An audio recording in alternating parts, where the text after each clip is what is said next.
Compound of Alchemy Dissected, a modern English look at the ancient hidden art of alchemy, containing the right and perfect means to make the philosophers. Stone, Aurum Parabile with other excellent experiments, divided into Gates, first written by the learned and rare philosopher George Ripley, clarified for the modern reader, by Christopher Templesage, a poem about the vision of George Ripley. In my book Immersed, on a night quite still, a vision took form, a sight to instill. A toad of ruddy hue gulped grape juice with zest, until overwhelmed its belly burst in jest. In anguish and torment it expelled venom so dire, causing each of its parts to swell and aspire.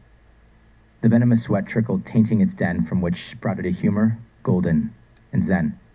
As life bled from the toad, it darkened to coal, its body in venom's flood began to unroll. Decomposed for days, 84 in time, I yearned to extract essence from this creature prime. I subjected its remains to a flame so mild, the sight that followed had me beguiled. The toad, aglow with colors, pierced the night, turned snow white, then forever dyed red. Oh, what a sight! From the venom thus handled, a cure I did make that could quell the venom, and a life retake. All glory, dominion, and honor do I raise to the divine granter, deserving of worship and praise. Amen. Preface I. O high, incomprehensible, and glorious majesty, whose luminous beams obtaineth our speculation, O trinehood in persons, O onehood in deity. Of hierarchical jubilists, gratuitant glorification, O specious purifier of souls and pure perpetuation, O deniant from danger, O drawer most debonair, from this troublesome veil of vanity, O our exalter. O power, O wisdom, O goodness inexplicable, support me, teach me, and be my governor, that never my living to thee be despicable, but that I acquit me to thee as true professor. At this beginning, good Lord, hear my prayer. Be now with grace for to enforce my will, grant wit that I may mine intent fulfill. Most curious coffer and copious of all treasures, thou art he from whom all goodness doth descend, to man and also to every creature thine handiwork, therefore vouchsafe to defend. That we no time in living here misspend, with troth here grant us our living so to win, that into no danger of sinfulness we rin. And forasmuch as we have for thy sake renounced our wills, the world and fleshly lust, as thine own professors us to thee take. Sith in thee only dependeth all our trust, we can no further, to thee incline we must. Thy secret treasure vouchsafe unto us, show us thy secrets, and to us be bounteous. And amongst others which be professed to thee I me present as one with humble submission, thy servant beseeching that I may be in true and living according to my profession.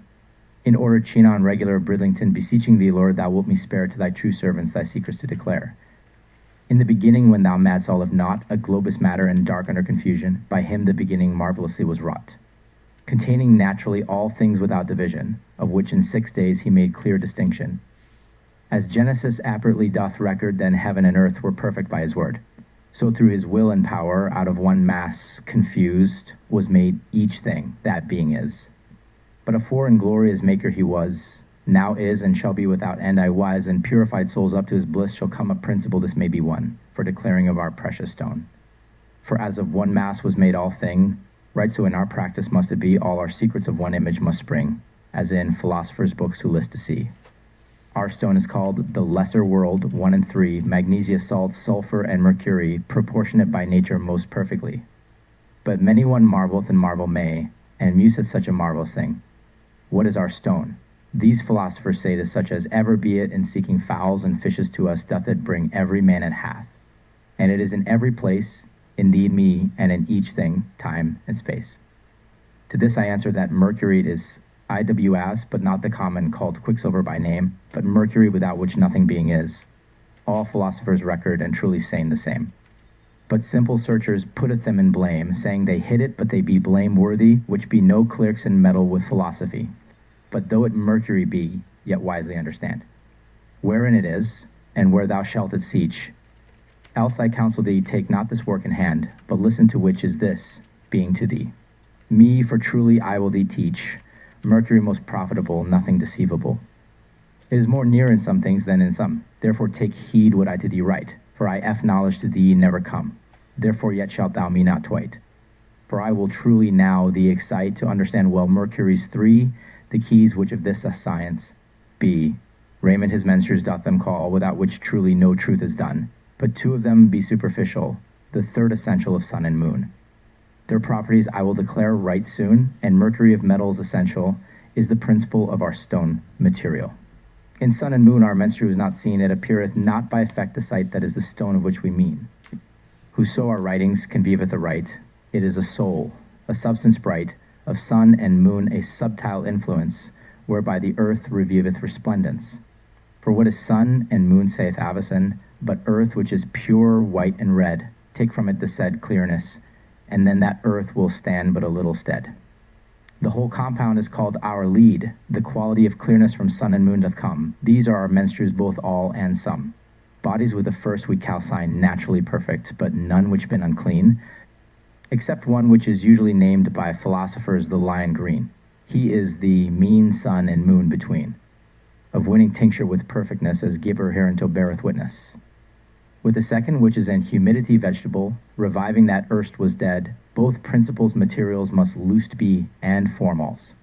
Else stand they little stead. These menstrues therefore know I thee read without tie, which neither true calcination done may be, nor true dissolution.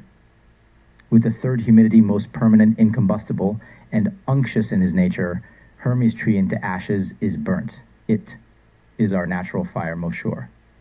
Our mercury, our sulfur, our tincture pure, our soul, our stone born up with the wind and earth engendered. Bear this in mind.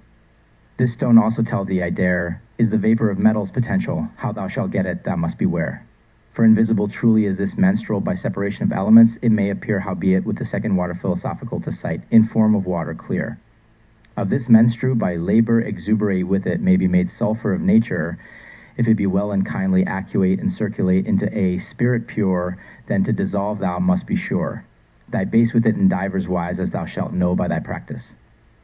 That point, therefore, in his due place I will declare with other mo, if God will grant me grace in space, and me preserve in life from woe. As I thee teach, look thou do so, and for first ground principle, understand thy waters menstrual. And when thou hast made true calcination, increasing not wasting moisture radical, until thy base by off-suppellation will lightly flow as wax upon metal. Then loose it with thy vegetable menstrual, till thou have oil thereof in color bright, then is that menstru visible to sight. And oil is drawn out in color of gold, or like thereto out of our fine red lead. Which Raymond said when he was old, much more than gold would stand him instead. For when he was for age nigh dead, he made thereof aurum potabile, which him revived as men might see. For so together may they be circulate, that is to say oil, and the vegetable menstrual, so that it be by labor exuberate, and made by craft a stone celestial, of nature so fiery that we call our basiliska, or our cockatrice, our great elixir most of price. Which as the sight of basilisk his object killeth, so slayeth it crude mercury, when thereupon he is project, in twinkle of an eye most suddenly. That mercury then tineth permanently all bodies to sun and moon perfect. Thus guide thy base both red and white. Aurum potabile thus is made, of gold nt commonly calcinate. But of our tincture that will not fade, out of our base drawn with the menstru circulate. But natural calcination must algate be made, ere thy gold dissolve may be. That principle first therefore I will teach thee. But into chapters this treatise I will divide, in number 12 with due recapitulation, superfluous rehearsals I'll lay aside, intending only to give true information. That by my writing whoso guided will be of his intent, perfectly speed shall he. The first chapter shall be of natural calcination, the second of dissolution secret and philosophical, the third of our elemental separation, the fourth of conjunction matrimonial. The fifth of putrefaction follow shall, of congelation albificate thou shall. Be the sixth, then of cibation, the seventh shall follow next. The secret of sublimation the eighth shall show, the ninth shall be of fermentation, the 10th of our exaltation I trow, the 11th of our marvelous multiplication, the 12th of projection, then recapitulation, and so this treatise shall take end. By the help of God as I intend. Finis, invocation and understanding of the divine. O incomprehensible and glorious majesty, your radiant beams spark our contemplation. A trinity in person, a unity in divinity, you are the subject of the jubilant praises of the celestial hierarchy. You purify souls and provide continual protection, save us from danger, liberate us from this troublesome valley of vanity. Your power, wisdom, and inexplicable goodness guide, teach, and govern me, so that my life is always pleasing to you. Help me fulfill my purpose with grace and wisdom. The stone and the essence of creation, you, the magnificent coffer and abundant treasury, bring goodness to man and every creature. Guide us to live righteously, that we may not fall into sin. We renounce our will, worldly desires, and fleshly lust for you. Trusting in you, we seek your secret treasures. Our precious stone, akin to the original creation from one mass, contains the secrets of our practice. Our stone, a unique entity, and yet a triad, a blend of sulfur and mercury, holds the perfection of nature. The nature of mercury. The stone we seek is elusive, present in everything, yet challenging to identify. Our stone is mercury, not the common quicksilver, but the lifeblood of all being. It's omnipresent, and yet its true nature remains hidden to the uninitiated. Be wise in your understanding, learn where to seek it, for it is the most profitable mercury, the most valuable essence. This mercury is closer to some things than others, and recognizing it is the first key to unlocking the mysteries of alchemy. 3 types of mercury. Raymond calls these 3 types of mercury menstruums. The first is an essential aspect of the sun and the moon, while the others possess superficial qualities. These menstruums are crucial for true calcination and dissolution. The third menstruum, an incombustible and unctuous humidity, is our natural fire, our mercury, our pure tincture, our soul, our stone, born by the wind and engendered in the earth. Remember, this stone is also the potential vapor of metals. It may not be visible, but through a process of elemental separation, it can be revealed with the second philosophical water. Aurum potable, the drinkable gold. Once you achieve true calcination and your base flows easily like wax on metal, dissolve it with your vegetable menstruum. An oil, the color of gold, will be drawn out from our precious red lead, our stone. This is the aurum potable, a drinkable gold that Raymond found invaluable in his old age. When properly circulated with the vegetable menstruum, this oil can be transmuted into a celestial stone of such fiery nature that it can permanently change all bodies into perfect sun and moon. Of calcination, the first gate. Calcination is the purgation of our stone, restoring also its natural heat. Of radical humidity, it looseth none, inducing solution into our stone most meet. After philosophy, I be hight do, but not after the common guise. With sulfurs and salts, prepare in diverse wise. Neither with corrosives nor with fire alone, neither with vinegar nor with water ardent, nor with vapor of lead. Our stone is calcined according to our intent. All those to calcining which be so bent from this hard science withdraw their hand till they our calcini better understand. For by such calcination their bodies be spent, which minisheth the moisture of our stone. Therefore, when bodies to powder be brent, dry as ashes of tree or bone, of such calxes then will we none. For moisture we multiply radical, in calcining minishing none at all. And for a sure ground of our true calcination work wittily, only kind with kind, for kind unto kind hath appetitive inclination. Who knoweth not this, in knowledge is blind. He may forth wander as mist in the wind, wotting never with profit where to light, because he conceives not our words aright. Join kind to kind, therefore, as reason is, for every burgeon answers his own seed, man getteth man, a beast. I advise further retreat of this. It is no need, but understand this point, if thou wilt speed, each thing is first calcined in his own kind. This well-conceived fruit shalt thou find, and we make calyx unctuous both white and red, of 3 degrees, or our base be perfect, flexible as wax, else stand they no stead. By right long processes philosophers do write, a year we take or more to our respite, for in less space our calxes will not be made, able to tain with color that will not fade. And for thy proportion thou must beware, for therein mayst thou be beguiled, therefore thy work that thou not mar, let thy body be subtly filled with mercury as much, then so subtilled. 1 of the sun, 2 of the moon, till altogether like pap be done. Then make mercury 4 to the sun, 2 to the moon as it should be, and thus thy work must be begun, in the figure of the Trinity, 3 of the body, and of the spirit 3. And for the unity of the substance spiritual, 1 more than of the substance corporal. By Raymond's repertory this is true.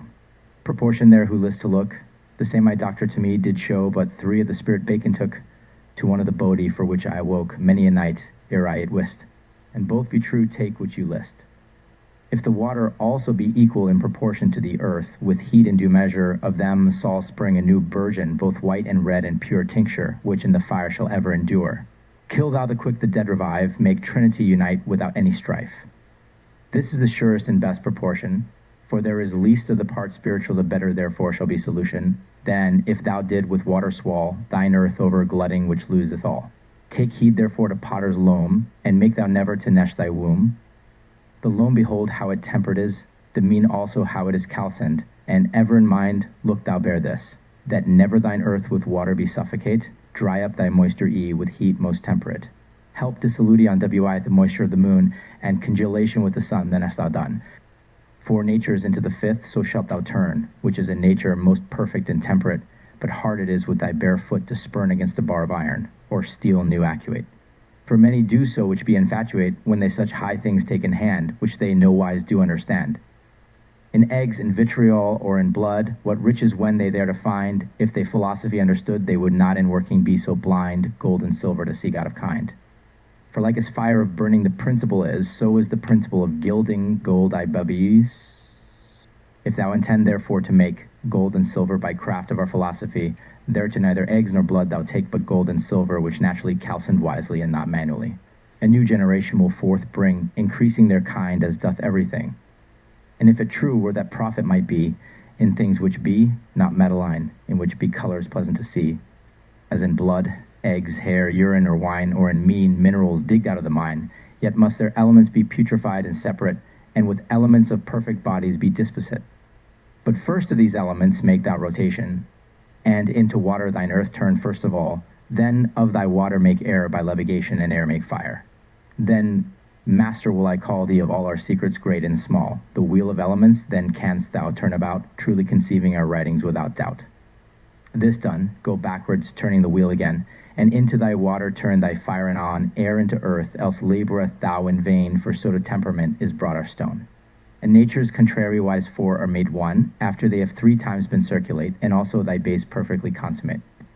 Thus under thy moisture of the moon, and under the temperate heat of the sun, thine elements shall incinerate soon. And then thou hast the mastery won. Thank God thy work was then so begun, for there thou hast one token true, which first in blackness to thee will show. The head of the crow that token call we, and some men call it the crow's bill, some call it the ashes of Hermes' tree, and thus they name it after their will, our toad of the earth which eateth his fill. Some name it by which it is mortificate, the spirit of the earth with venom intoxicate. But it hath names, I say to the infinite, for after each thing that black is to sight, named it is till it waxeth white. Then hath it names of more delight, after all things that been full white, and the red likewise after the same, of all things red doth take the name. At the first gate now art thou in, of our philosopher's castle where they dwell. Proceed wisely that thou may win. In it more gates of that castle, which castle is round as any bell, and gates it hath 11 yet more. 1 I hast conquered, now to the second go. End of the first gate. Notes on the first gate. Laboratory exercise 1. Alchemical calcination. Objective: understand and perform the process of calcination, an early stage of alchemical transmutation. This exercise emphasizes on understanding the fundamental principles of alchemy, patience, and the necessity of exact proportions. Materials and reagents. Philosophical stone sulfur, salts philosophical mercury, philosophical sun, gold philosophical moon, silver procedure. Begin by acknowledging that calcination is the purification of the philosophical stone. This process enhances the stone's natural heat while preserving its fundamental moistness. The aim is to induce a solution into the stone most suited for alchemical works. Prepare your stone, not in the common way, but through philosophy. Utilize sulfurs and salts prepared diversely. Do not calcine with corrosive agents, direct flame, vinegar, potent water, or the vapor of lead. These methods will not achieve our desired calcination. Always remember that in alchemy, like attracts like. Join kind to kind, as each seed answers to its own kind. Our calcination should always occur within its own kind to ensure the best results. Produce a calax, residue of calcination, that is unctuous and can be both white and red. These calxes will serve as the basis for our work. To produce them, you may need to take a year or more. The goal is to obtain a calax capable of taking on a color that won't fade. Be aware of the proportions in your work. Start by mixing 1 part philosophical sun, gold, and 2 parts philosophical moon, silver, until they form a smooth paste. Increase the proportion of mercury, making it 4 parts to the sun and 2 parts to the moon. Begin your work in the representation of the Trinity, 3 parts of the body, sun and moon, and 3 parts of the spirit, mercury. Maintain a balanced proportion between the water, the spirit, and the earth, the body. This balance, with adequate heat, will generate a new offshoot that will endure in the fire and enable a unity without conflict. Always be mindful of the proportions. Remember that the perfect balance creates the best solution. Achieve tempering by maintaining a proper balance of moisture and heat, assisting dissolution with the moisture of the moon, silver, and aiding coagulation with the heat of the sun, gold. Laboratory exercise 2, elemental rotation. Begin by transforming earth into water, then water into air by levitation. Finally, turn air into fire. At this point, you will have mastered the basic secrets of elemental rotation and alchemy. Once you've achieved this, reverse the cycle, transform fire back into water, and then air into earth. This will bring your stone to a state of equilibrium. Your elements should be turned 3 times to achieve a perfectly finished base. Following these procedures, your elements should soon show signs of incineration under the influence of the moon's moisture and the sun's tempered heat. This is the first true sign of your work's progression, often termed as the crow's head, the crow's bill, or the ashes of Hermes tree. Notes and precautions. Remember, the principle of alchemy does not merely rely on external materials. Instead, it emphasizes on the transformation process that these materials undergo. The principles can be applied to perfect bodies like gold, sun and silver, moon, as well as base metals. As you progress, your stone will undergo changes in color. It will start black and then turn white and finally red. Each color represents a stage of the process, and it's crucial not to rush. Patience is key. The names of each stage vary, often correlating with things that share the same color. As a chemist with a scientific connection to alchemy, you must be ready to decode the metaphors and symbols to ensure your progress and success. Of dissolution, the second gate. Now, I will speak a word or two which brings forth what was hidden from sight, and renders delicate things that were gross, which also, by virtue of our first menstru, clear and bright, in which our bodies eclipsed have been of light, and of their hard and dry compaction subtillate into their own first matter kindly retrograde. One in gender they be, and in number 2, whose father is the sun, the moon, the mother, the movers, Mercury. These and no more be our magnesia, our adrop, and none other. Things there be, but only sister and brother. That is to mean agent and patient, sulfur and mercury co-essential to our intent. Betwixt these 2 aquatic contrarious engendred is a mean most marvelously, which is our mercury, and menstru unctuous, our secret sulfur working invisibly. More fiercely than fire, burning the body, dissolving the body into water mineral, which we call the night for darkness in the north. But yet, I trow, thou understandest not utterly the very secret of the philosopher's dissolution. Therefore, conceive me, I counsel thee wittily, for the truth. I will tell thee without delusion. Our solution is the cause of our congelation. For dissolution on the one side, corporal, causes congelation on the other side, spiritual. And we dissolve into water which wets no hand. For when the earth is integrally incinerated, then is the water congealed. Understand this, for the elements are so together concatenated, that when the body is from its first form altered, a new form is induced immediately, for nothing without form is utterly. And here a secret to thee I will disclose, which is the ground unto our secrets all, and not knowing it, you shall but lose your labor and cost, both great and small. Take heed, therefore, in error that you not fall. The more thine earth, and the less thy water be, the quicker and better solution shalt thou see. Behold how ice to water doth relent, and so it must for water was before, right so again to water, our earth is sent, and water thereby congeal for evermore. For after all philosophers that ever were born, each metal was once water mineral, therefore with water they turn to water all. In which water of kind occasionate, of qualities been repugnant and diversity, things into things must therefore be rotated, until diversity is brought to perfect unity. For scripture records when the earth shall be, forth from the east into the south ascend, and set thee down there in the chair of fire. For there is harvest, that is to say an end of all this work after thine own desire. There shineth the sun up in his hemisphere after the eclipses, in redness with glory as king to reign upon all metals and mercury. And in one glass must be done all this thing like to an egg in shape and closed well, then must thou know the measure of firing. The which unknown thy work is loss each deal. Let never thy glass be hotter than thou mayest feel, and suffer still in thy bare hand to hold, for fear of losing, as philosophers have told. Yet my doctrine further attend, beware thy glass, thou never open nor move from the beginning till thou have made an end. If thou do contrary, thy work may never achieve. Thus in this chapter, which is but brief, I have taught thee thy true solution. Now to the third gate go, for this is one. End of the second gate, notes on the ND gate. This piece continues the discussion of alchemical procedures and metaphysical concepts from the previous passage. The alchemical metaphor continues to explore the process of transformation, purification, and evolution of elements, namely metals, with a strong focus on their spiritual implications. The speaker refers to substances or forces as sun, moon, mercury, which in alchemical terms represent gold, silver, and mercury, respectively. They could also metaphorically stand for abstract concepts, the sun being the masculine principle or active force, the moon being the feminine principle or passive force, and Mercury being the neutral or balancing force. Again, the text emphasizes the importance of balance and unity, aquatic contrarius, sister and brother, agent and patient, and hints at a complex process that involves altering substances, states, and forms. There's mention of dissolving or transforming a body into a water that doesn't wet the hand, a substance that looks like water but doesn't share its properties. This may symbolize a spiritual or non-tangible form of matter.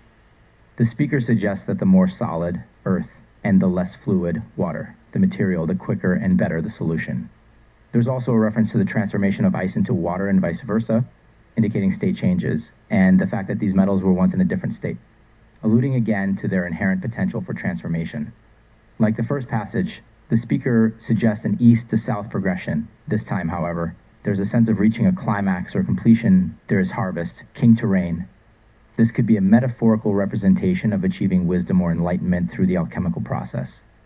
The work is done in a single closed container, one glass, and requires careful management of heat and caution against opening the container prematurely, indicative of a controlled and contained reaction or process. This might symbolize the containment of the self during personal development or spiritual transformation. As before, the passage speaks in deeply symbolic and obscure terms to allude to esoteric wisdom. While it discusses alchemy in terms of physical substances and processes, it is likely also metaphoric of a deeper philosophical or spiritual journey. The alchemist, through mastery of the physical processes, is seen as attaining spiritual enlightenment or transformation. As of now, only 2 gates have been passed. According to the speaker, 9 more gates are yet to be explored, each likely to reveal another aspect of the alchemical and spiritual journey of separation. The 3rd gate. Separation doth each part from other divide, the subtle from the gross, the thick from the thin. But separation manual look thou set aside, for that pertains to fools that little good doth win, but in our separation nature doth not blind, making division of qualities elemental, into 5th degree till they be turned all. Earth is turned into water under black and blue, and water after into air under very white, then air into fire, elements there be no more. Of these is made our stone a great delight. But of this separation is called by philosophers' definition of the said 4 elements tetradative dispersion. Of this separation I find a like figure, thus spoken by the prophet in the Psalmody. God brought out of a stone a flood of water pure, and out of the hardest rock oil abundantly. So out of our stone precious, if thou be witty, oil incombustible, and water thou shalt draw, and thereabouts at the coal thou needst not to blow. Do this with heat, easy and nourishing, first with moist fire, and after with dry, the phlegm with patience outdrawing, and after that the other natures wittily. Dry up thine earth until it be thirsty. By calcination else labourest thou in vain, and then make it dry up the moisture again. Separation thus must thou oftentimes make, thy waters dividing into parts 2, so that the subtle from the gross thou take till the earth remain beneath in colours blue. That earth is fixed to abide all woe, the other part is spiritual and flying, but thou must turn them all into one thing. Then oil and water with water shalt distill, and through her help receive moving. Keep well these 2, that thou not spill thy work for lack of due closing. And make thy stopple of glass, melting the top of thy vessel, together with it, then philosopher-like it is upshut. The water wherewith thou mayst revive the stone, look thou distill before thou work with it, oftentimes by itself alone, and by this sight thou shalt wit. From feculent feces when it is quit, for some men can with Saturn it multiply in other substance which we defy. Distill it therefore till it be clean, and thin like water as it should be, as heaven in colour bright and sheen, keeping both figure and ponderosity. Therewith did Hermes moisten his tree, within his glass he made it grow upright with flowers discoloured, beautiful to sight. This water is like to the venomous fire wherewith the mighty triacle is wrought. For it is poison most strong of ire, a stronger poison cannot be thought. At apothecaries often therefore it is sought, but no man by it shall be intoxicated, from the time it is into medicine elixirated. For then, as is the triacle true, it is of poison most expulsive, and in its working doth marvels show, preserving many from death to life, but that thou meddle it with no corrosive. But choose it pure and quick running, if thou thereby wilt have winning. It is a marvelous thing in kind, and without it nothing can be done. Therefore Hermes called it his wind, for it is up flying from sun and moon, and maketh our stone fly with it soon, reviving the dead and giving life to sun and moon, husband and wife. Which if they were not by craft made quick, and their fatness with water drawn out, and so the thin deserved from the thick, thou shouldst never bring this work about. If thou wilt therefore speed without doubt, raise up the birds out of their nest, and after again bring them to rest. Water with water accord will, and ascend, and spirit with spirit, for they be of one kind, which after they be exalted make to descend, so shalt thou divide that, which nature erst did bind. Mercury essential turning into wind, without which natural and subtle separation may never be complete profitable generation. Now to help thee at this gate, the last secret I will declare to thee, thy water must be 7 times sublimate, else shall no kindly dissolution be. Nor putrefying shalt thou none see, like liquid pitch, nor colors appearing for lack of fire within the glass working. 4 fires there be which thou must understand, natural, unnatural, against nature also, and elemental which doth burn the brand. These 4 fires use we no more. Fire against nature must do thy body woe. This is our dragon, as I thee tell, fiercely burning as the fire of hell. Fire of nature is the 3rd menstrual, that fire is natural in each thing, but fire occasionate we call unnatural, as heat of ashes, and bombs for putrefying. Without these fires thou mayst not bring to putrefaction, for to be separate thy matters together proportionate. Therefore make fire thy glass within, which burneth the body much more than fire elemental. If thou wilt win our secrets according to thy desire, then shall thy seeds both rot and spire by help of fire occasionate, that kindly after may be separate. Of separation the gate must thus be won, towards the gate of secret conjunction, that furthermore yet thou mayst proceed into the castle which will thee inner lead. Do after my counsel if thou wilt speed, with 2 strong locks this gate is shut, as consequently thou shalt well wit. End of the 3rd gate. Notes on the R&D gate. The 3rd gate, represented in this passage, delves deeper into the intricate alchemical process, discussing the concept of separation. This stage involves dividing or distinguishing the pure from the impure, the subtle from the gross. The earth is transformed into water, which in turn changes into air and finally fire, creating a transformative progression of elements and states. Just as in the previous passages, the speaker uses religious and philosophical metaphors, referencing the Psalms to liken the alchemical process to divine intervention or spiritual transformation. Oil and water are often referenced, symbolizing perhaps the duality of substances and their harmonious interplay needed in this process. The text also speaks of the importance of careful handling and patience, mentioning several times the need for careful distillation, purification, and containment. The alchemist is advised to repeatedly perform the separation until achieving a pure, blue-hued substance, earth, symbolizing the achievement of purity and the attainment of a spiritual substance. The speaker again uses cryptic language to describe the water used in the process. They speak of a poisonous substance, lethal until transformed into medicine, elixirated. This process of transformation from dangerous to healing symbolizes the theme of transformation and purification central to alchemy. It also highlights the principle of turning base substances into gold, both literally and metaphorically. The speaker discusses the importance of bringing life to sun and moon, the masculine and feminine principles are gold and silver, indicating a process of enlivening or revitalizing the fundamental components of the work. This could also imply the revitalization or enlivening of the alchemist's spiritual self. The passage also emphasizes the importance of ascending and descending elements interacting and the transformation of mercury into wind.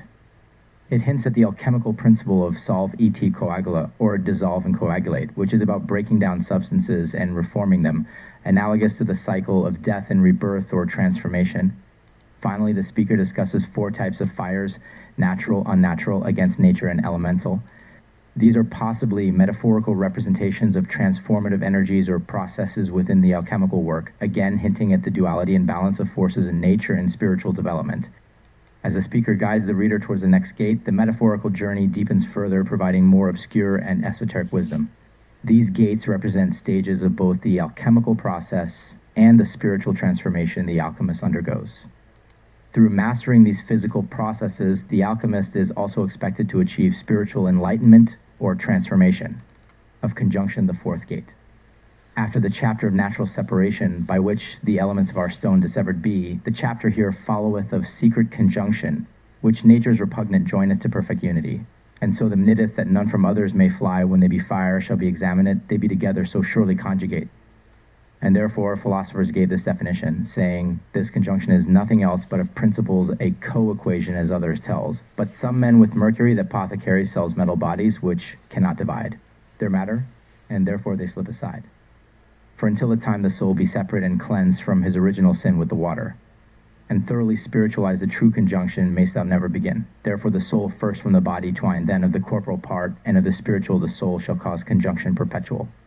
Of two conjunctions philosophers mention make, gross when the body with Mercury is reincrudate, but let this pass, and so the second heat take, which as I said is after separation celebrate, in which the parties be left with least to colligate, and so promoted into most perfect temperance, that never after amongst them may be repugnance.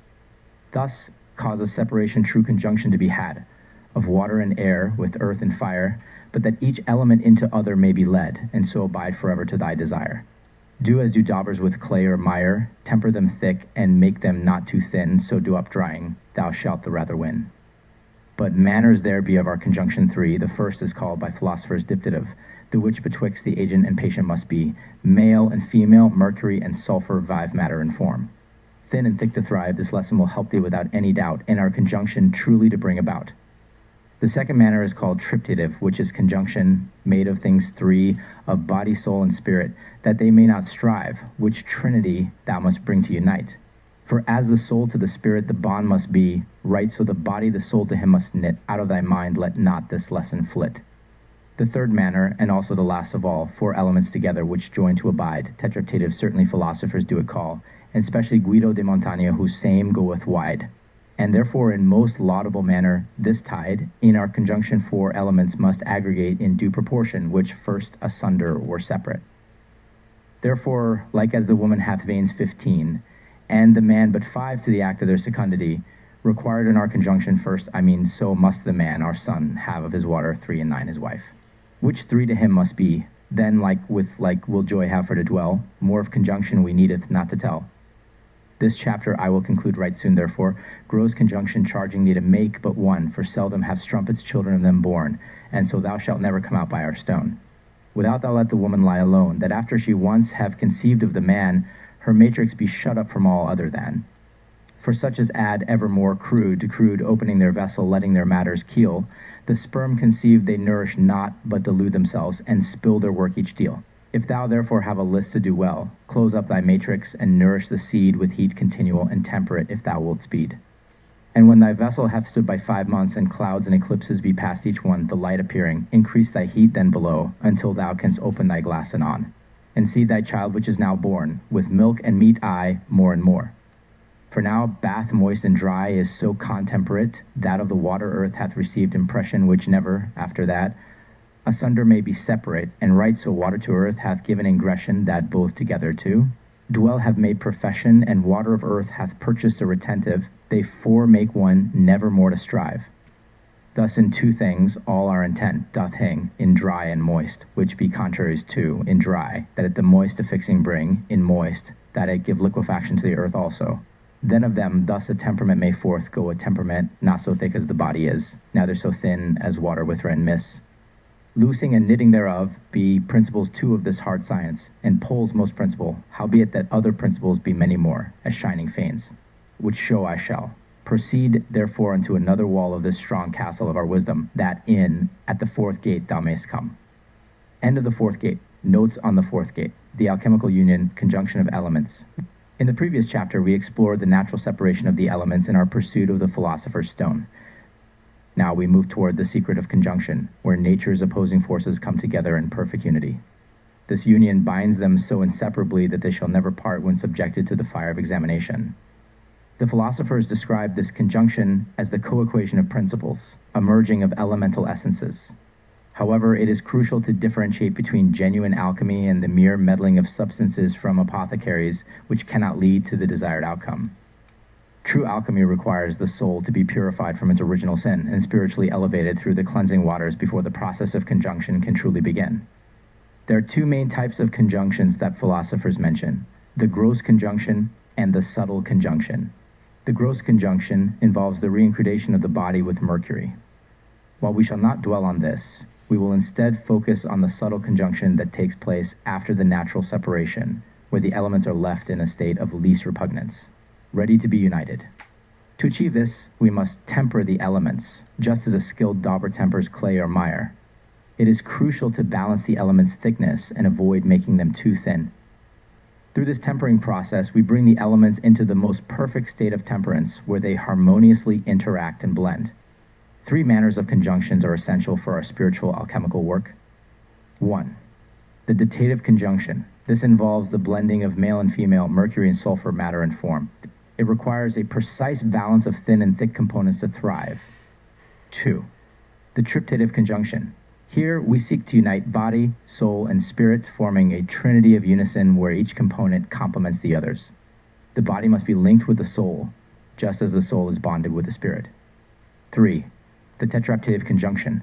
This is a profound alchemical process where the 4 elements, water, air, earth, and fire, come together in due proportion.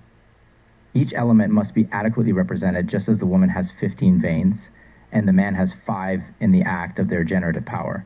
In this conjunction, the sun, symbolizing the masculine aspect, contributes 3 parts of water, while the moon, symbolizing the feminine aspect, contributes 9 parts. Their union brings joy and completeness, a true alchemical marriage. To proceed, we must let the woman, symbolizing the vessel, lie alone after conception, closing the matrix from any external influences. A constant and temperate heat must be applied to nourish the seed, preventing any spillage or wastefulness. As time passes, the vessel stands for 5 months, witnessing celestial phenomena like clouds and eclipses. When the light finally appears, we must increase the heat below until the vessel can be opened. The child of our alchemical labor, now born, is nurtured with milk and sustenance. The key to success lies in the balance between dryness and moisture, 2 opposing yet essential principles. Dryness fixes the moisture, while moisture grants liquefaction to the earth. With the right temperance, a harmonious temperament is achieved, not as thick as the body nor as thin as pure water. In this arduous alchemical journey, the principles of loosing and knitting play a significant role. However, many more principles, like shining fanes, await our exploration, which we shall unveil as we progress further through the strong castle of wisdom. Of putrefaction. The 5th gate. Now we begin the chapter of putrefaction, without which pole no seed may multiply, which must be done only by continual action of heat in the body. Moist not manually, for bodies else may not be altered naturally, since Christ doth witness, without the grain of wheat die in the ground, increase mayst thou none get. And in likewise without the matter putrefy, it may in no wise truly alterate. Neither thy elements may be divided kindly, nor the conjunction of them perfectly celebrate. That thy labor therefore be not frustrate. The privy of our putrefying well understand, or ever thou take this work in hand. And putrefaction may thus be defined, after Philosopher's sayings, to be of bodies the slaying, and in our compound a division of things, 3 the killed bodies into corruption forth leading, and after into regeneration them abling, for things being in the earth, without doubt be engendered of rotation of the heavens about. And therefore, like as I have said before, thine elements commixed and wisely coagulate, thou keep in temperate heat, eschewing evermore, that they by violent heat be not incinerate. To powder dry improfitably rubificate, but into powder black as a crow's bill with heat of balm or else of our dunghill. Until the time that nights be past 90%, in moist heat keep them for anything, soon after by blackness thou shalt espy that they draw fast to putrefying, which thou shalt after many colors bring to perfect whiteness by patience easily, and so thy seed in his nature shall multiply. Make each the other then to halse and kiss, and like as children to play them up and down, and when their shirts are filled with piss, then let the woman to wash be bound, which oft for faintness will in a swoon, and die at the last with her children all, and go to purgatory to purge their filth original. When they be there, by little and little increase their pains, by heat aye more and more, the fire from them let never decrease, and so that thy furnace be surely apt therefore, which wise men call an athanor, conserving heat required most temperately, by which thy matter doth kindly putrefy. Of this principle speaketh sapient Guido, and saith by rotting dieth the compound corporal, and then upriseth again, regenerates simple and spiritual, and were it not heat and moisture continual, after morion and other more. Sperm in the womb might have more abiding, and so there should no fruit thereof upspring. Therefore at the beginning our stone thou take, and bury each one and other within their grave. Then equally betwixt them a marriage make, to lie together 6 weeks let them have, their seed conceived, kindly to nourish and save, from the ground of their grave not rising that while, which secret point doth many a one beguile. This time of conception with easy heat abide, the blackness showing shall tell thee when they die, for they together like liquid pitch that tide shall swell and burble, settle and putrefy. Shining colors therein thou shalt espy, like to the rainbow marvelous to sight, the water then beginneth to dry upright. For moist bodies heat working temperate, engendereth blackness, first of all which is of kindly conjunction the token assignate, and of true putrefying. Remember this, for then perfectly to alter thou canst not miss, for thus be the gate, thou must come in the light of paradise in whiteness, if thou wilt win. For first the sun in his uprising obscure it shall be, and pass the waters of Noah's flood on earth, which was 100 days continuate, and 50 away, ere all these waters yode. Right so our waters, as wise men understood, shall pass, that thou with David may say, Albirint and sickle flumina, bear this away. Soon after that Noah planted his vineyard, which royally flourished, and brought forth grapes anon. After which space thou shalt not be afeared, for in likewise shall follow the flourishing of our stone, and soon after that days be gone thou shalt have grapes ripe as ruby red, which is our addrop, our Lucifer, and our lead. For like as souls after pains transitory be brought to paradise, wherever is joyful life, so shall our stone, after his darkness in purgatory, be purged and joined in elements without strife. Rejoice the whiteness and beauty of his wife, and pass from darkness of purgatory to light of paradise, in whiteness elixir of great might. And that thou mayst the rather to putrefaction win, this example thou take to thee for a true conclusion. For all the secret of putrefaction resteth therein. The heart of oak that hath of water continual infusion will not soon putrefy. I tell thee without delusion, yet though thou shouldst in water lay it 100 years and more, thou find it sound as ere it was before. But keep it sometime wet and sometime dry, as thou mayst see in timber, by usual experiment, by process of time, that oak shall putrefy, and so even likewise according to our intent. Sometimes our tree must with the sun be burnt, and then with water we must it keel, that by this means of rotting we may bring it well. For now in wet, and now again in dry, and now in heat, and now again in cold to be, shall cause it soon to putrefy, and so shalt thou bring rotting thy gold. Entreat thy bodies as I have thee told. And in thy putrefying, with heat be not too swift, lest in the ashes thou seek after thy thrift. Therefore thy water out of the earth thou draw, and make the soul therewith for to ascend, then down again into the earth it throw, that they oft times so ascend and descend.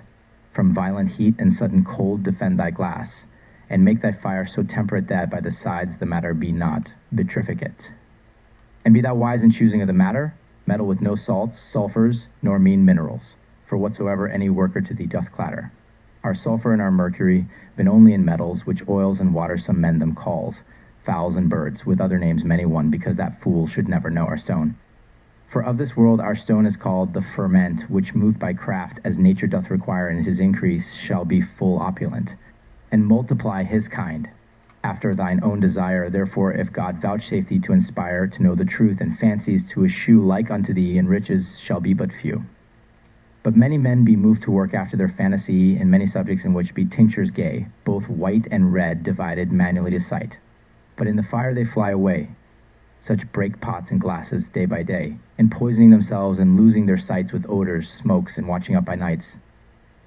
Their clothes be bawdy and worn threadbare. Men may them smell for multipliers where they go to fill their fingers with corrosives they do not spare. Their eyes be bleared, their cheeks lean and blow, and thus for had I wist they suffer loss and woe. And such when they have lost that was in their purse, then do they chide, and philosophers sore do curse. To see their houses it is a noble sport, what furnaces, what glasses there be of divers shapes, what salts, what powders, what oils, water sort. How eloquently de materia prima their tongues do clap, and yet to find the truth they have no hap. Of our mercury they meddle, and of our sulfur vive where they dote, and more untrue. For all the while they have philosophers been, yet could they never know what was our stone. Some sought it in dung, in urine, some in wine, some in star slime, for thing it is but one, in blood, in eggs, some till their thrift was gone, dividing elements and breaking many a pot, sheards multiplying. But yet they hid it not. They talk of the red man and his white wife, that is a special thing, and of the quintessence, and of honey, celadony, and of these they divide into elements, with others more, no multipliers.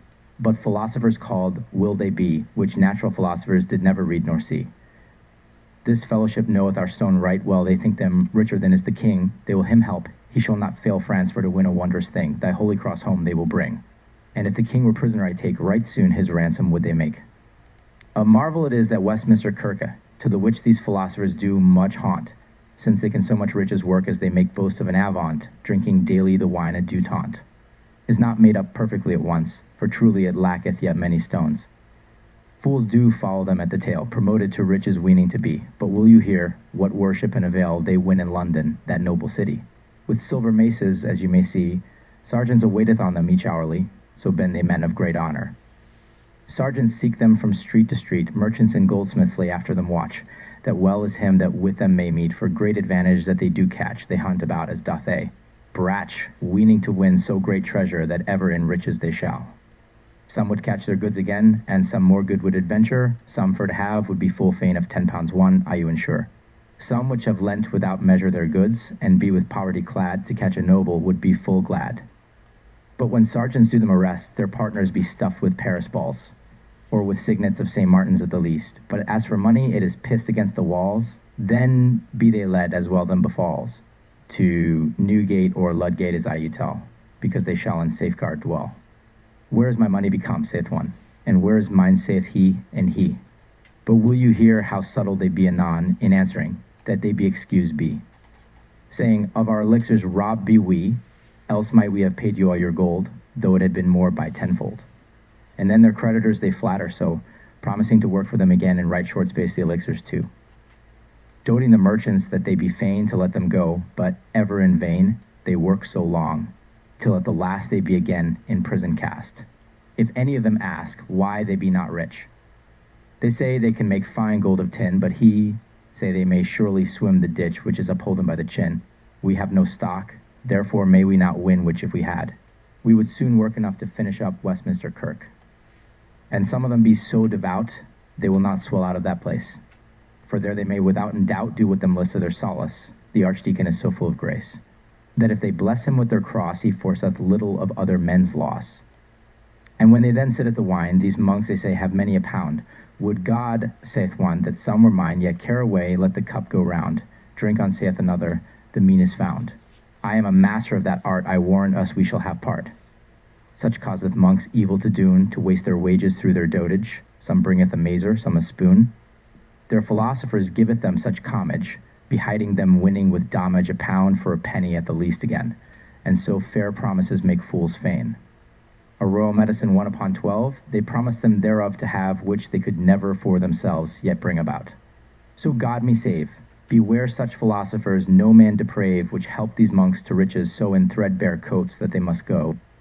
The abbot ought well to cherish this company, for they can teach his monks to live in poverty, and to go clothed in moneyed religiosity, as did St. Bennet, eschewing superfluities.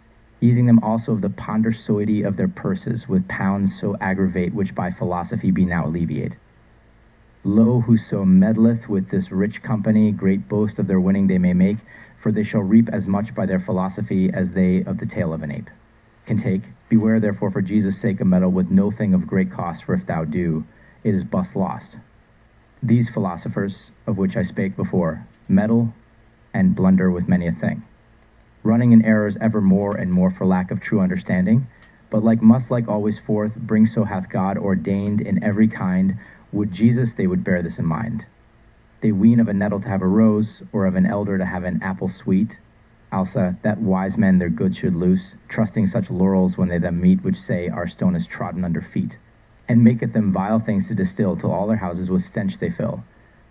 Some of them never learned a word at schools, should such by reason understand philosophers. Be they philosophers? Nay, they be fools. For their works prove them unwitty, meddle not with them, if thou be happy, least with their flattery they do thee till that thou agree unto their will. Spend not thy money away in waste, give not to every spirit credence, but first examine, grope and taste, and as thou provest, so put thy confidence. But ever beware of great expense. And if the philosopher do live virtuously, the better thou mayst trust his philosophy. Prove him first, and him oppose of all the secrets of our stone, which, if he know not, thou need not to lose. Meddle thou no further, but let him gone. Make he never so perious a move, for then the fox can fag and feign, when he would to his prey attain. If he can answer as a clerk, howbeit he hath not proved indeed, and thou then help him to his work. If he be virtuous, I hold it meed, for he will thee quit if ever he speed, and thou shalt know by a little anon, if ye have knowledge of our stone. One thing, one glass, one furnace, and no more. Behold this principle if you do take, and if you do not, then let him go. For he shall thee no rich man make timely is better thou him forsake than after with loss and variance and other manner of displeasance. But if God fortune thee to have this science by doctrine which I have told, discover it not whosoever would crave for favor, fear, silver or gold, be no oppressor, lesher nor boaster bold. Serve thy God, and help the poor among if thou this life list to continue long. Unto thyself thy secrets ever keep from sinners, which have not God in dread, but will thee cast in prison deep, till thou them teach to do it indeed. Then slander on thee shall spring and spread. That thou doest coin, then will they say, and so undo thee for ever and aye. And if thou teach them this cunning, then sinful loving for to maintain, in hell therefore shall be thy wooning, for God of thee and them will take disdain, as thou not couldst therefore thee feign. That body and soul thou mayst both save, and here in peace thy living to have. Now in this chapter I have thee taught, how thou thy bodies must putrefy, and so to guide thee that thou be not caught and put to durance loss or villain, my doctrine therefore remember wittily. And pass forth towards the sixth gate, for this the fifth is triumphate. The end of the fifth gate. Notes on the fifth gate. The alchemy of putrefaction. In this chapter we delve into the essential process of putrefaction, a stage vital to the multiplication of our precious seed. Without putrefaction, no true alchemical transformation can occur, and nature's secrets shall remain elusive. To accomplish this, we must apply continual heat to the body, ensuring it remains moist and untouched by manual means. Just as Christ testifies that a grain of wheat must die in the ground to yield a bountiful harvest, so must our materials undergo the necessary process of putrefaction for fruitful multiplication. True putrefaction can be defined, as the philosophers say, as the slaying of bodies and the division of three elements, leading to their corruption and eventual regeneration. As things in the earth are engendered by the rotation of the heavens, our elements must be wisely mixed and coagulated to preserve their integrity before initiating this transformative journey. To avoid frustration, it is vital to grasp the essence of putrefaction. It is an essential foundation, without which the true alteration of elements and perfect conjunction cannot take place. Therefore, before embarking on this alchemical endeavor, fully comprehend the secrets of putrefaction. Putrefaction may be likened to the slaying of bodies, leading them to corruption and eventually regeneration. This process mimics the cycles of life and death, where things in the earth are born through the celestial influence. To achieve successful putrefaction, let the elements be wisely coagulated and kept in temperate heat to avoid incineration. The material should be reduced to a powder as black as a crow's bill, either through balneum Mariae, a water bath, or the heat of a dunghill. This blackness marks the first step towards putrefaction. For putrefaction to be fully realized, patiently continue the process, allowing the blackened matter to undergo various color changes until it reaches perfect whiteness. This indicates the completion of the putrefying stage, and the seed can now multiply naturally in its purified nature. The process of putrefaction is likened to a marriage, where elements hulse, embrace, and kiss, signifying their unity. As children play up and down, the woman, symbolizing the vessel, washes their shirts filled with urine, an alchemical symbol of purification and cleansing. After this purification, they are ready for the next phase, where they may face trials and challenges akin to the pains of purgatory. This testing by heat and increasing discomfort is crucial, as it helps the elements to undergo further putrefaction, allowing for regeneration and spiritual transmutation. The process of putrefaction is not an abrupt or violent one. Instead, it requires temperate and gradual changes in heat and moisture. It follows the natural cycles of life, with each phase bringing its characteristic manifestations. The matter must be treated with care, neither too dry nor too wet, but in a delicate balance to facilitate the transformative process. The subtle changes in color and consistency signify the progress of putrefaction and serve as markers for the alchemist's guidance. In the end, like the rising sun obscured by clouds or the waters of Noah's flood, our waters shall pass through the purifying fires of putrefaction, preparing them for the next stage. Through patience and temperance, the alchemical stone shall arise regenerated and purified, embracing the elixir of great might. The alchemist must remember the importance of putrefaction, as it lays the foundation for the transformative journey that will ultimately lead to the sought-after whiteness, the elixir of profound spiritual significance. Of congelation, the sixth gate. Of congelation I need not much to write, but what it is, I will to thee declare. It is of soft things induration of color white.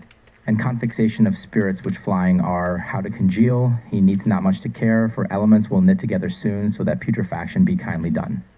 But congelations be made in divers wise of spirits and bodies dissolved into water clear of salts, also dissolved twice or thrice, and then congealed into a flexible matter. Of such congealing fools fast do clatter, and some dissolveth dividing manually elements, them after congealing to powder dry. But such congealing is not to our desire, for unto ours is contrarious. Our congelation dreadeth not the fire, for it must ever stand in it unctuous, and it is also a tincture so bounteous, which in the air congealed will not relent to water, for then our work were spent. Moreover, congeal not into a hard stone as glass or crystal, which melteth by fusion, but so that it like wax will melt alone without in blast, and beware of delusion. For such congealing accordeth not to our conclusion as will not flow, but run to water again like salt congealed, then laboureth thou in vain. Which congelation availeth us not a deal, it longeth to multipliers. Congealing vulgarly, if thou therefore list to do well, sit the medicine shall never flow kindly, neither congeal. Without thou first it putrefy, first purge, and then fix the elements of our stone, till they together congeal and flow anon. For when thy matter is made perfectly white, then will the spirit with the body congealed be. But of that time thou mayst have long respite, or it congeal like pearls inside of thee. Such congelation be thou glad to see, and after like grains red as blood, richer than any worldly good. The earthly grossness therefore first mortified, in moisture blackness engendered is. This principle may not be denied, for natural philosophers so saying the bis, which had. Of whiteness thou mayst not miss, and into whiteness if thou congeal at once, then hast thou a stone most precious of all stones. And by the dry, like as the moist did putrefy, which caused in color blackness to appear. Right so the moist congealed by the dry engendereth whiteness, shining by night full clear. And dryness proceedeth as whiteth the matter. Like as in blackness moisture doth him show, by colors variant always new and new. The cause of all this is heat most temperate, working and moving the matter continually, and thereby also the matter is alterate, both inward and outward substantially. Not as do fools to fight sophistically, but in every part all fire to endure flexible, fixed, stable in tincture. As physic determineth of each digestion, first done in the stomach, in which is dryness, causing whiteness without question. Like as the second digestion causeth redness complete in the liver by heat and temperateness, right so our stone by dryness and by heat digested is to white and red complete. But here thou must another secret know, how the philosopher's child in the air is born. Pussy thee not too fast at the cold to blow, and take this neither for mock nor scorn, but trust me truly. Else is all thy work forlorn. Without thine earth with water reunited be, our true congealing shalt thou never see. A soul it is betwixt heaven and earth being, arising from earth as air with water pure, and causing life in every lively thing, incessable running upon our fourfold nature, and forcing to better him with all his cure. Which air is the fire of our philosophy, named now oil, now water mystically. And this means air, which oil or water we call our fire, our ointment, our spirit, and our stone, in which one thing we ground our wisdoms all, goeth neither in nor out alone, nor the fire but the water alone. First it out leadeth, and after it bringeth it in, as water with water, which will not lightly twin.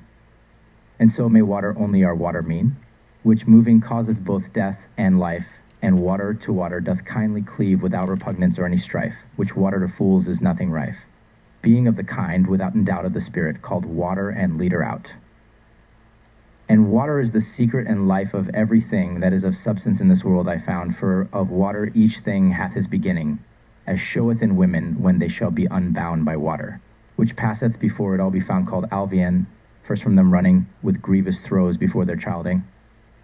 And truly that is the cause most principal why philosophers charge us to be patient, till time the water be dry, to powder all with nourishing heat continual, not violent, for qualities be contracious of every element, till after black and white be made in union of them forever, congealed without division. And furthermore, the preparation of this conversion, from thing to thing, from one state to another, is done only by kindly and discreet operation of nature. As is of sperm within the mother for sperm and heat, are as sister and brother, which be converted in themselves as nature can, by action and passion at last to perfect man. For as the bodily part by nature was combined into man is such as the beginner was, which though it thus fro thing to thing was alterate not out of kind to mix with other kind, did pass, and so our matter spermatical within our glass, within itself must turn from thing to thing, By heat most temperate, only it nourishing. Another example natural I may tell thee, how the substance of an egg by nature is wrought into a chicken not passing out of the shell. A plainer example could I not have thought. And their conversions be made till forth be brought from state to state, the like by like in kind, with nourishing heat only bear this in mind. Another example here also thou mayst read of vegetable things, taking consideration how everything groweth of his own seed through heat and moisture by natural operation. And therefore minerals be nourished by ministration of moisture radical, which their beginning was, not passing their kind within one glass.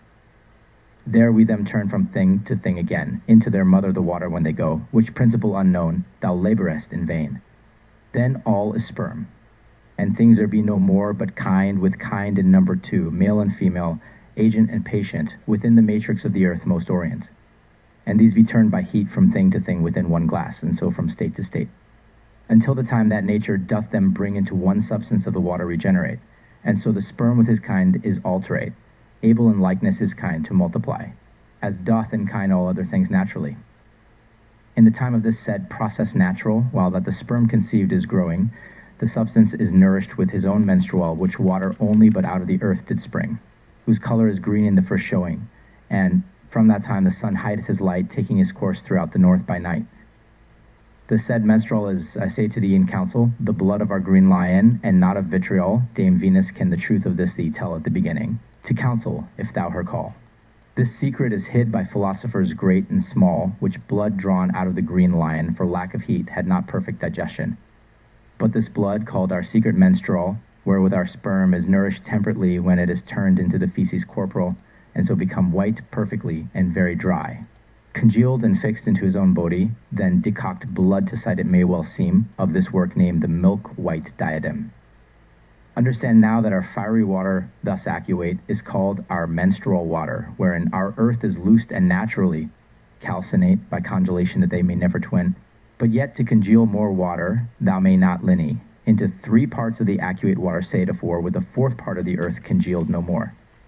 Unto that substance therefore congelate the 4th part put of water crystalline, and make them then together to be disposite, by congelation into a minor metalline, which like a sword new slipped will shine. After the blackness which first will shew, the 4th part then give it of water new. Imbibitions many it must yet have, give it the 2nd, and after the 3rd also, the said proportion keeping in thy wit. Then to another the 4th time look thou go, the 5th time and the 6th pass not therefore, but put 2 parts at each time of them 3, and at the 7th time 5 parts must there be. When thou hast made 7 times imbibition, again then must thou turn about thy wheel, and putrefy all that matter without addition. First blackness abiding, if thou wilt do well, then to whiteness congeal it up each deal, and after by redness into the south ascend, then hast thou brought thy base unto an end. Thus is thy water then divided into parts 2. With the first part, the bodies be putreficate, and to thine imbibitions the 2nd part must go, with which thy matters afterward demigrate, and soon upon easy decoction albificate. Then is it named by philosophers our starry stone. Bring that to redness, then is the 6th gate won. End of 6th gate. Notes on the 6th gate. The process of congelation now. Let us explore the alchemical process of congelation, a crucial step in our journey towards the coveted transformation. Congelation refers to the induration of soft substances into a white color and the fixation of volatile spirits. It is essential to understand the proper methods to achieve successful congelation, as it plays a significant role in the spiritual ascension of our materials. Congelations can be accomplished in various ways, involving the dissolution of spirits and bodies into clear water, multiple dissolutions of salts, and subsequent congelation into a flexible, meltable matter. However, the method of congelation used by common multipliers is not suitable for our alchemical purpose. The congelation we seek is not intended to create a hard stone like glass or crystal that melts through fusion, but a malleable matter that can melt like wax without the need for external heat. To achieve this true congelation, it is crucial to mortify the earthly grossness of the material and generate blackness through moisture. Once blackness is attained, the subsequent stages will lead to whiteness, and the matter will be further transmuted into grains of redness, rich beyond any worldly wealth. This process of congelation is an act of patient and gentle operation guided by the laws of nature. Just as sperm and heat within a mother's womb convert into a perfect human being, our matter undergoes successive transformations from one state to another through nourishing heat alone. A crucial aspect of the congelation process is the role of air, which serves as the fire, ointment, spirit, and stone in our philosophy. Air, in this context, refers to the essence of the fire, which, like oil or water, runs incessantly upon our fourfold nature, bringing life and vitality to all living things. Additionally, water plays a significant role in the transformational process. Just as an egg is converted into a chicken within its shell, or plants grow from their seeds through heat and moisture. Our matter must be turned from state to state until it reaches the desired substance of water regenerated. The secret of conversion lies in the preservation of the sperm and its kind within one glass, altered through nourishing heat. The process of congelation involves the transformation of the sperm through various stages, nourishing it with its own menstrual water. This water is likened to the blood of the green lion, a secret known only to the wise. Through patient nourishment and digestion, the sperm turns into a substance perfect in whiteness and dryness, ultimately referred to as the milk-white diadem. To continue the process, our fiery water, known as the menstrual water, plays a crucial role. It must be combined with the congealed earth in a specific proportion, leading to further congelation and subsequent imbibitions. Through these transformative steps, the matter gradually moves from blackness to whiteness, and then to redness, ascending towards spiritual elevation. As the process unfolds, we must adhere to specific ratios of imbibitions and follow precise steps to bring the base to its ultimate conclusion. Through the mastery of these processes, we shall reach the sixth gate, where the redness is achieved and our spiritual ascent is fulfilled. Keep these principles in mind as you progress in your alchemical endeavors, for they are the keys to unlock the secrets of congelation and spiritual transformation. With patience, dedication, and adherence to nature's laws, you shall move closer to the attainment of the coveted alchemical stone, of Cybation, the seventh gate. Now of Cybation I turn my pen to write. Sit that must here the seventh place occupy, but in few words it will be expedite. Take heed, therefore, and understand me wittily. Cybation is called a feeding of our matter, darai, with milk and meat, which moderately thou do, until it be brought the third order unto. But give it never so much, that thou it glut. Beware of dropsy, and also of Noah's flood. By little and little, therefore, thou to it put of meat and drink, as seems to do it good, that watery humours not overgrow the blood. To drink, therefore, let it be measured so, that kindle why appetite thou never quench it fro. For if it drink too much, then must it have a vomit, or else it will be sick too long. From the dropsy, therefore, thy womb thou save, and from the flux, or else it will be wrong. But rather let it thirst for drink among. Then thou shouldst give it tea over much at once, which must in youth be dieted for the nonce. And if thou diet it, as nature doth require, moderately, till time that it be grown to age, from cold it keeping, and nourishing with moist fire, then shall it grow, and wax full of courage. And do to thee both pleasure and advantage, for he shall make dark bodies whole and bright, cleansing their leprosy through his might. 3 times must thou turn about thy wheel, as till keeping the rule of the said Cybation, and then as soon as it the fire doth feel. Like wax it will be ready unto liquation, for I have told thee the dietary most convenient, of thine elements be made equivalent. And also how to whiteness thou shalt bring thy gold, most like in figure to leaves of hawthorn tea called magnesia, of 4 as I have told, and our white sulfur without combustibility, which from the fire away will never fly, and thus the seventh gate, as you desired, in the uprising of the sun is conquered. End of seventh gate. Notes on the seventh gate. The process of Cybation and the seventh gate. Now, let us delve into the alchemical process of Cybation, which holds the 7th and final place in our journey of transformation. Cybation involves the careful feeding and nourishment of our alchemical matter, just as one would nurture a growing child. However, we must exercise caution and moderation in this process to avoid undesirable consequences. To cybate our matter, we must provide it with milk and meat in a measured and moderate manner until it reaches the 3rd order of maturity. Avoid overfeeding, as it may lead to imbalances like dropsy or Noah's flood, symbolizing excessive water. Gradual and controlled feeding is crucial to maintaining the balance of the humors and preventing harm. Overindulgence in drink should also be avoided, as it may lead to illness. Rather, let the matter experience a gentle thirst, as quenching its thirst excessively may necessitate vomiting or lead to discomfort. Proper dieting and nourishment are essential during its youth. As the matter grows, nourish it with a moist and gentle fire, protecting it from cold, and allow it to mature to its full potential. When the matter has reached a suitable age, it will exhibit signs of readiness for liquation, akin to wax melting under the heat.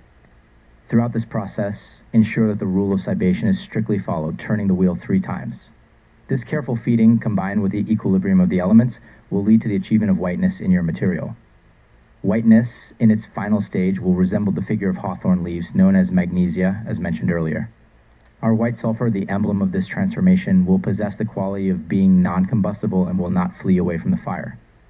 With patience, dedication, and adherence to the process as described, you shall conquer the 7th gate and ascend to the pinnacle of your alchemical quest, just as the sun rises to illuminate the world.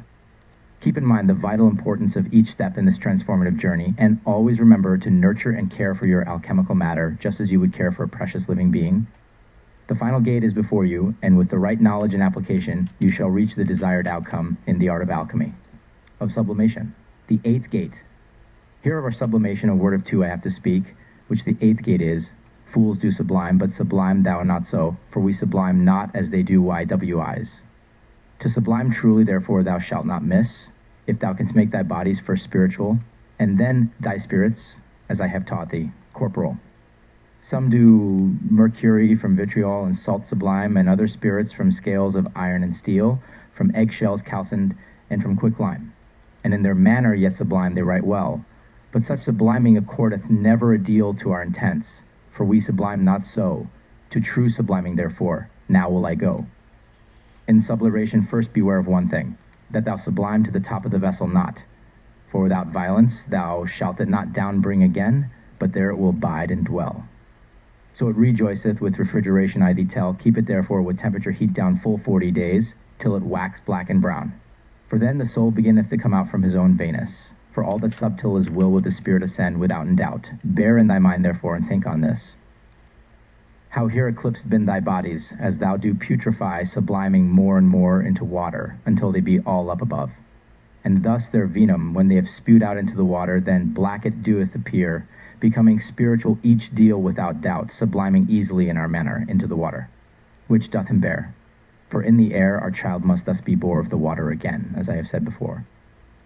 But when these 2 by sublimation continual be labored, so with heat both moist and temperate, that all is white, and purely made spiritual, then heaven upon earth must be reiterate. Until the soul with the body be incorporate, that earth become all that before was heaven, which will be done in sublimations 7. And sublimations we make for causes 3.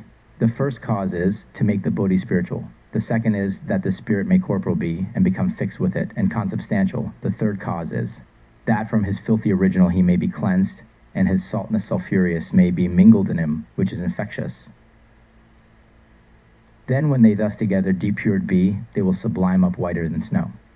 That sight will greatly comfort thee, for then anon perfectly thou shalt know the spirit shall so a downwide throw, that this 8th gate shall be to thee unlocked out of the which many be shut and mocked. End of 8th gate. Notes on the 8th gate. The process of sublimation and the 8th gate.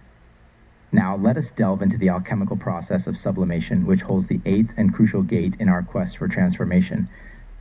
Sublimation is a powerful technique, but it is essential to understand the proper method, as mere fools may attempt it in vain.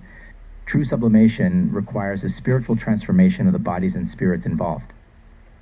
We do not follow the crude methods of subliming mercuries from vitriol, salts, iron, or other materials, as practiced by the unwise.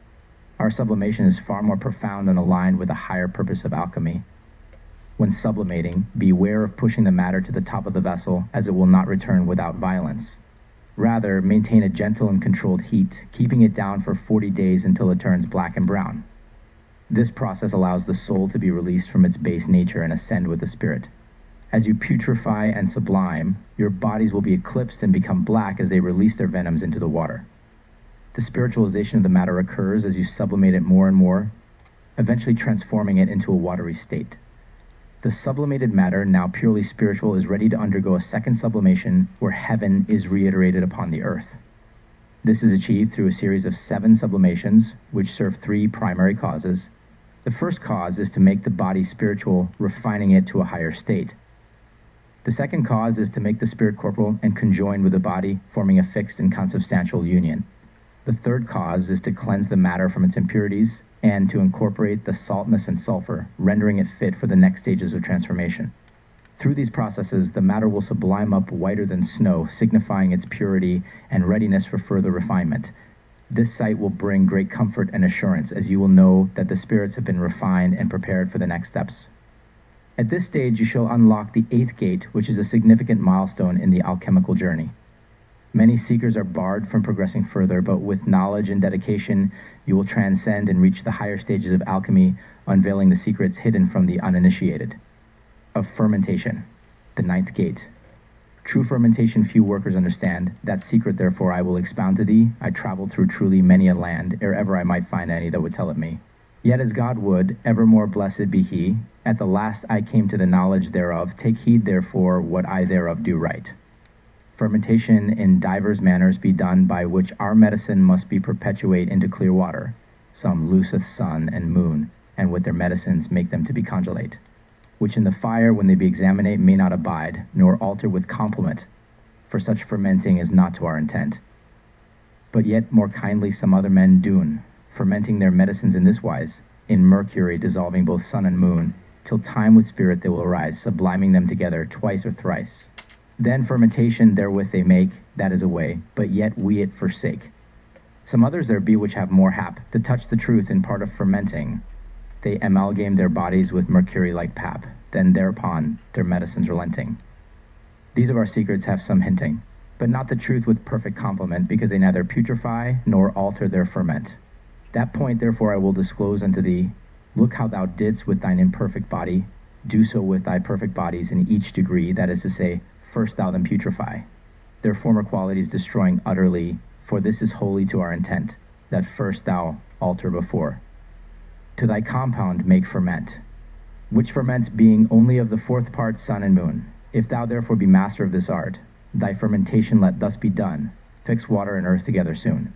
And when thy medicine as wax doth flow, then upon amalgames look thou would throw. And when all that together is mixed, above the glass well close make thy fire, and so continue it till all be fixed and well fermented to thy desire. Then make projection after thy pleasure. For that is medicine each deal per fight, thus must thou ferment both red and white.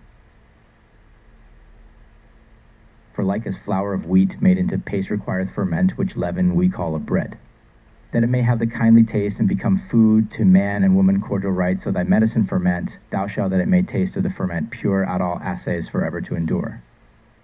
And understand that there be ferments 3, 2 be of bodies of nature clean, which must be altered as I have told thee.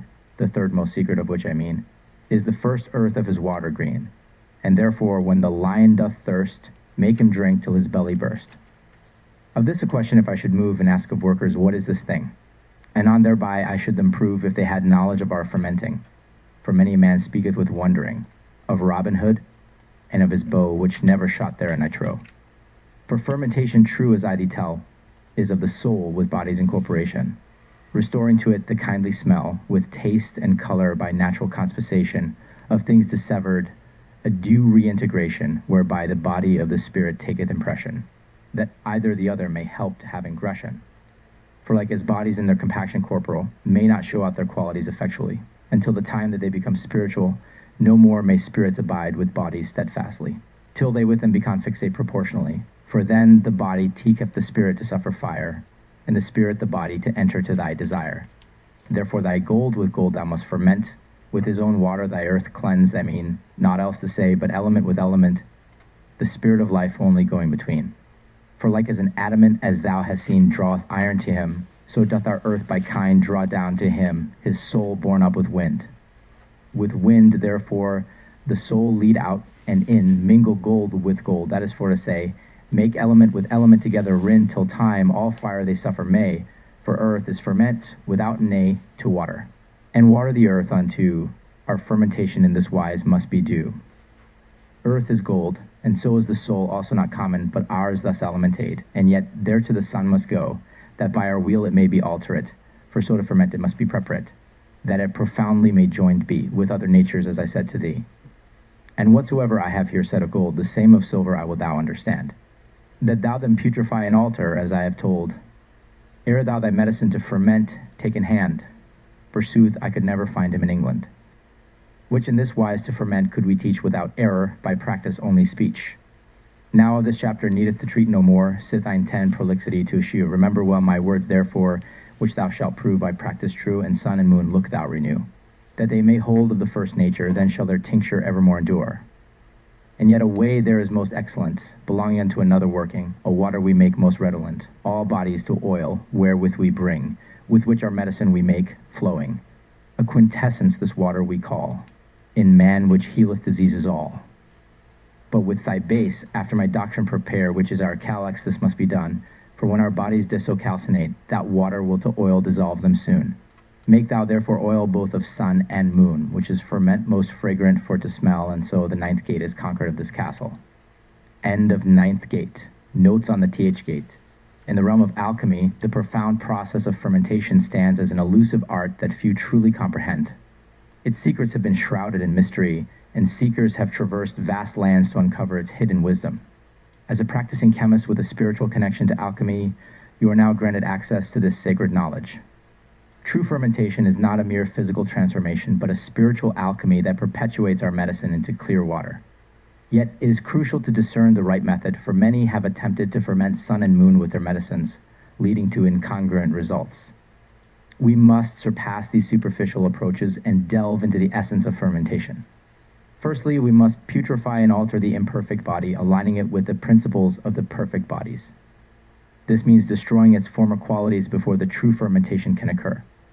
This process allows us to alter the imperfect body, paving the way for its compound to be fermented. The fermentation must be carried out only with the essence of sun and moon, represented by the fourth part of these celestial bodies. To achieve this, fix the elements of water and earth together and let the medicine flow like wax.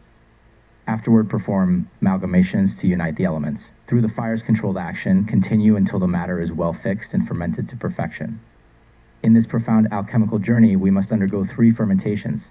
The first 2 involve the alteration of bodies with the help of sun and moon, while the third remains the most secret. It revolves around the green lion's first earth and his thirst for water, which we must diligently satisfy. True fermentation reinstates the harmony between heaven and earth within the vessel. Like the leaven that imparts a kindly taste to wheat paste, the fermentation imparts a pure essence to our medicine, allowing it to endure eternally. It is essential to understand that fermentation is the incorporation of the soul with bodies, facilitating the restoration of their natural attributes. As bodies in their corporeal state may not manifest their qualities effectively, and spirits cannot abide with steadfast bodies, fermentation brings a profound integration. The fermentation process involves the fusion of gold with gold and silver with silver through their respective elemental essences. Only then can the spirit of life pass between them. Earth is the ferment, connecting with water, while water reciprocates with the earth. Our fermentation must thus be performed in this precise manner. The soul, like an adamant, draws the earth towards it, and with the guidance of the sun, they become perfectly joined. It is crucial to putrefy and alter both gold and silver before attempting to ferment the medicine. This is a vital practice, and mere words cannot suffice to teach the essence of fermentation. Another exceptional path lies in the creation of a quintessence water, known as the most fragrant ferment for all bodies. This quintessence water possesses the power to transform bodies into oil, healing all ailments in man. To conquer the 9th gateway, remember to renew the sun and moon by putting them through the calcination process. Once the base, our calyx, is prepared, transform the bodies into oil. This fragrant ferment, along with your quintessence water, will lead you to success. Lab exercise, quintessence water healing elixir. As a practicing chemist with a spiritual connection to alchemy, embrace the enigmatic art of fermentation through this lab exercise to create a healing elixir. The quintessence water. Materials required. 1. The prepared calx representing the base for the quintessence water. 2. Sun and moon substances, purified and putrefied according to previous alchemical stages. 3. A glass retort or vessel for fermentation. 4. A heat source capable of controlled heating. 5. A notebook or journal to document the process and insights gained. Procedure. 1. Prepare the calyx. Ensure that your base, the calyx, is ready for the fermentation process. It should have undergone the necessary purification and putrefaction stages. 2. Sun and moon preparation. Purify and putrefy the substances of sun and moon following the principles of alchemy. They should be in alignment with the perfect bodies. 3. Fixing water and earth. Combine the elements of water and earth with the purified substances of sun and moon. Allow the medicine to flow like wax in the vessel. 4. Amalgamations. Perform amalgamations to unite the elements and prepare them for fermentation. Maintain a controlled and gentle heat throughout the process. 5. Fire and fermentation. Continue the process until all elements are well fixed and fermented to perfection. The true fermentation will lead to the creation of a fragrant ferment. 6.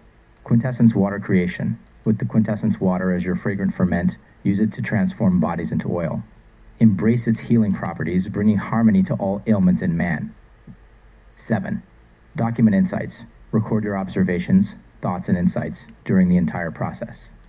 Reflect on the profound transformation experienced in this spiritual alchemical journey. Through this lab exercise, you will embrace the spiritual essence of fermentation and create a powerful elixir that heals and harmonizes. Your deep understanding and connection to alchemy will guide you in unlocking the 9th gateway of the sacred castle of exaltation.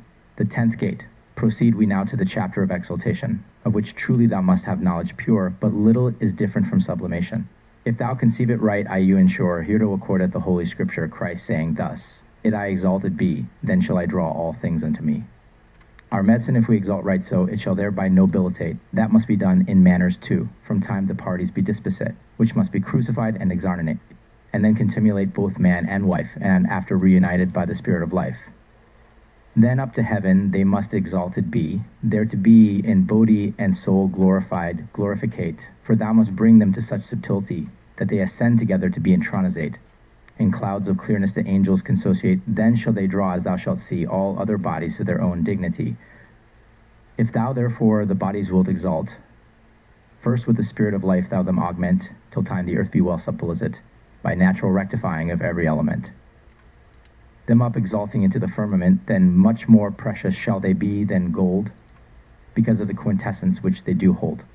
For when the cold hath overcome the heat, then into water the air shall turn be, and so two contraries together shall meet, till either with other right well agree. So into air the water, as I tell thee, when heat of cold hath got domination, shall be converted cast of our circulation. And of the air, then fire have thou shall by loosing, putrefying, and subliming, and fire thou hast of the earth material, thine elements thus by craft dissevering, most especially thine earth well calcining. And when they be each one made pure, then do they hold all of the first nature. On this wise therefore make them be circulate, each into other exalting by, and all in this one glass surely sigillate, not with thine hands, but as I teach thee naturally. Fire into water, then turn first hardly, for fire is in air, which is in water existent, and this conversion accordeth to our intent. Then further, more turn on thy wheel, that into earth the air converted be, which will be done also right well, for air is in water being in earth, trust me, the water into fire contrarious in her quality. Soon turn thou mayst, for water in earth is, which is in fire, conversion true is this. The wheel is now near turned about into air turn earth, which is the proper nest of other elements there is no doubt, for earth is fire is, which in air taketh rest, this circulation begin thou in the west. Then into the fourth, till they exalted be, proceed duly, as in thy figure I have taught thee. In which process clearly thou mayst see from one extreme how to another thou mayst not go, but by a mean, since they in qualities contrarious be, and reason will forsooth that it be so.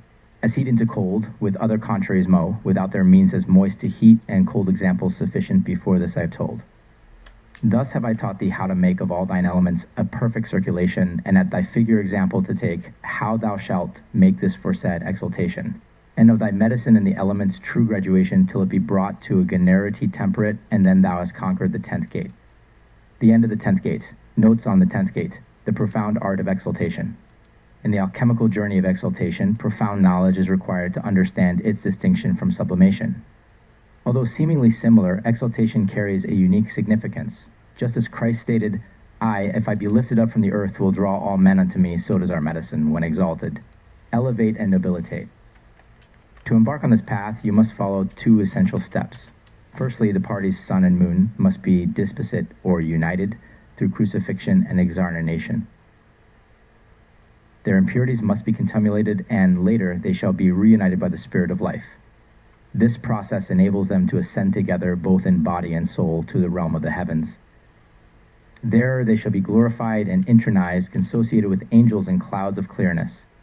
This exaltation imbues them with the power to draw other bodies to their own dignity.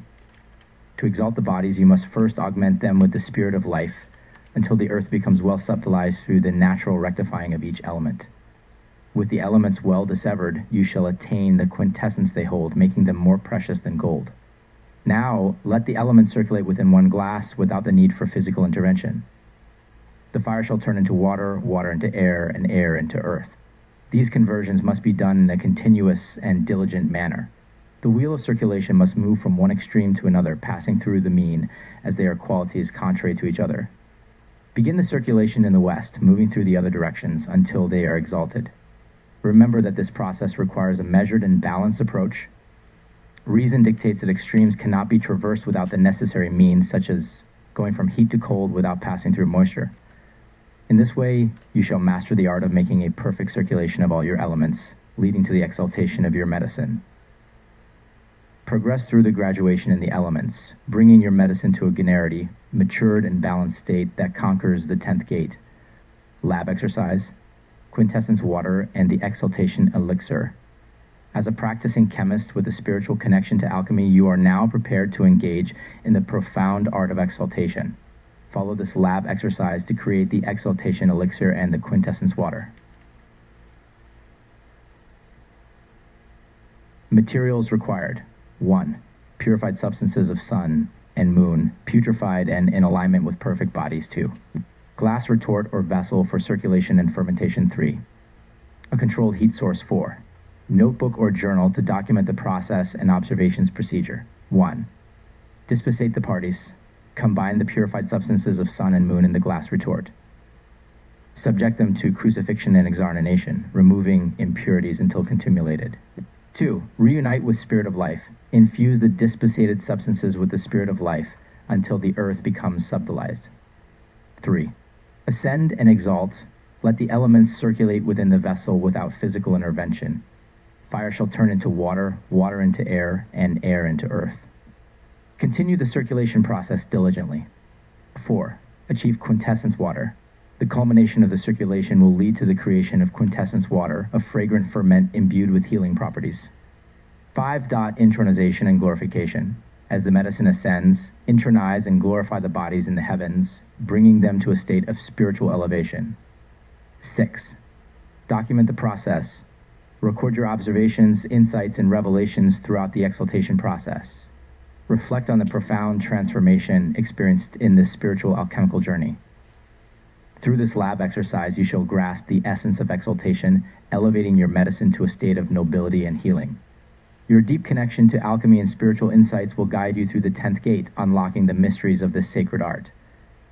Of multiplication, the 11th gate. Multiplication now to declare I proceed, which is by philosophers in this wise defined augmentation. It is of the elixir indeed. In goodness and quantity, both for white and red, multiplication is therefore as they do right. That thing that doth augment medicines in each degree, in color, in odor, in virtue, and also in quantity.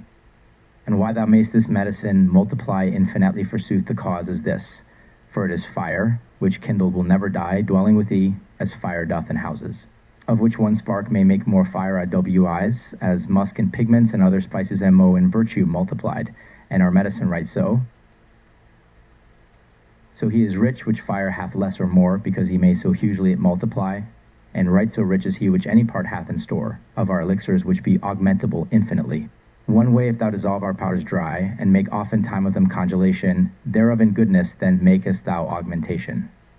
The second way, both in goodness and quantity, it multiplieth by iterate fermentation, as in that chapter I showed plainly to thee, by divers manners of natural operation.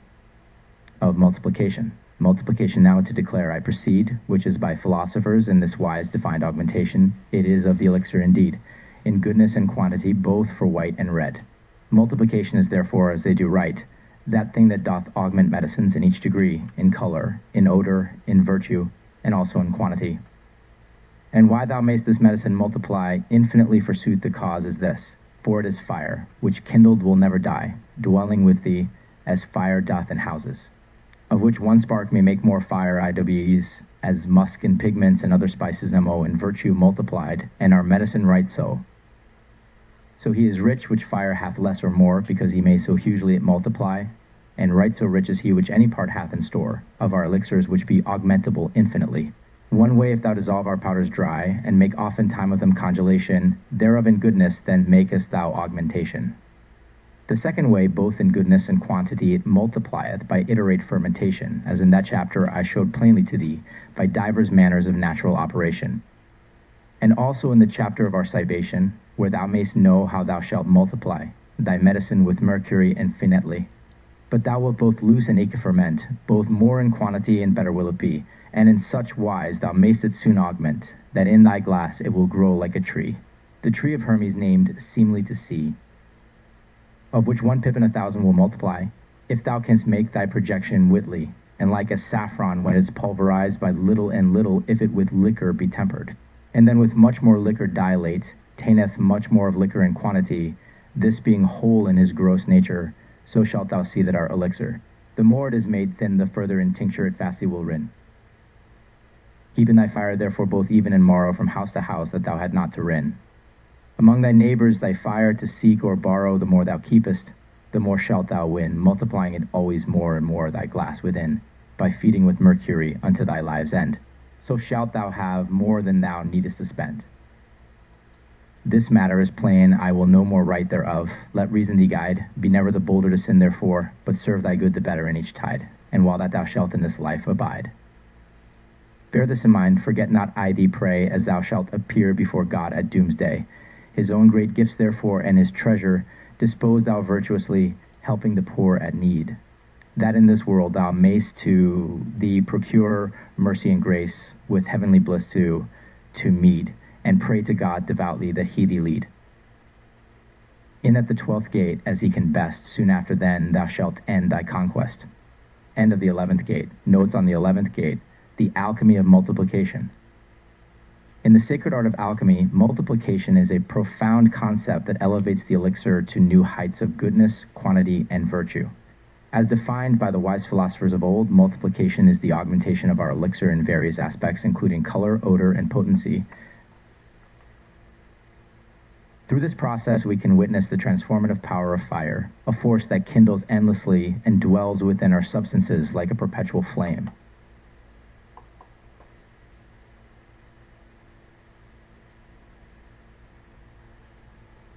The infinite potential of multiplication. The true marvel of multiplication lies in its infinite potential. Just as one spark can ignite a roaring fire, our elixir can be infinitely multiplied. It is akin to the fragrance of musk and other spices, which, when multiplied, retain their virtues and potency. This boundless capacity for augmentation makes the possessor rich in the wealth of alchemy. Ways of multiplication. There are 2 essential ways to achieve multiplication. The first involves dissolving our dry powders and repeatedly subjecting them to congelation. This process enhances the goodness of the elixir. The second method combines both goodness and quantity through iterative fermentation. As discussed in the previous chapter, diverse natural operations contribute to this powerful form of multiplication. Additionally, the chapter on cibation reveals a method involving mercurial infusion for further augmenting the medicine, progressive augmentation. To witness the wonders of multiplication, you must combine the processes of dissolution and fermentation. By carefully following these steps, your medicine will flourish and grow like a majestic tree, the fabled tree of Hermes, known for its transformative properties. Much like saffron, whose color deepens and intensifies with gradual dilution, our elixir becomes more potent as it is made thinner. As you diligently nurture your glass vessel with mercurial feeding, the elixir's tincture will run far and wide, carrying its transformational power. Stewardship of the fire. To embark on this alchemical journey, be mindful of the fire that fuels your operations. Keep your fire burning steadily, for a well-maintained fire allows for continuous multiplication. Avoid the need to seek or borrow fire from neighbors, as this could disrupt your sacred work. A path of virtue and compassion. As you delve deeper into the alchemical mysteries, remember the importance of virtue and compassion. Utilize the gifts bestowed upon you by the divine to serve others in need. This noble act will not only amplify the grace bestowed upon you, but also guide you towards spiritual fulfillment. As you proceed on your alchemical path, maintain a sense of humility and devotion to God. Remember that your journey is not merely about the mastery of the elements, but also about seeking divine guidance. Seek the 12th gate, where the true culmination of your alchemical conquest shall reveal itself. Lab exercise. The infinite multiplication. Materials required. 1. Purified substances of sun and moon, prepared for dissolution and fermentation 2. Glass vessels for dissolution and fermentation 3. Controlled heat source 4. Notebook or journal for recording observations and progress. Procedure. 1. Dissolution. Begin by dissolving the dry powders of sun and moon in the glass vessel. Subject them to congelation multiple times to enhance the goodness of the elixir. 2. Iterative fermentation. Employ diverse natural operations of fermentation to augment the elixir both in goodness and quantity.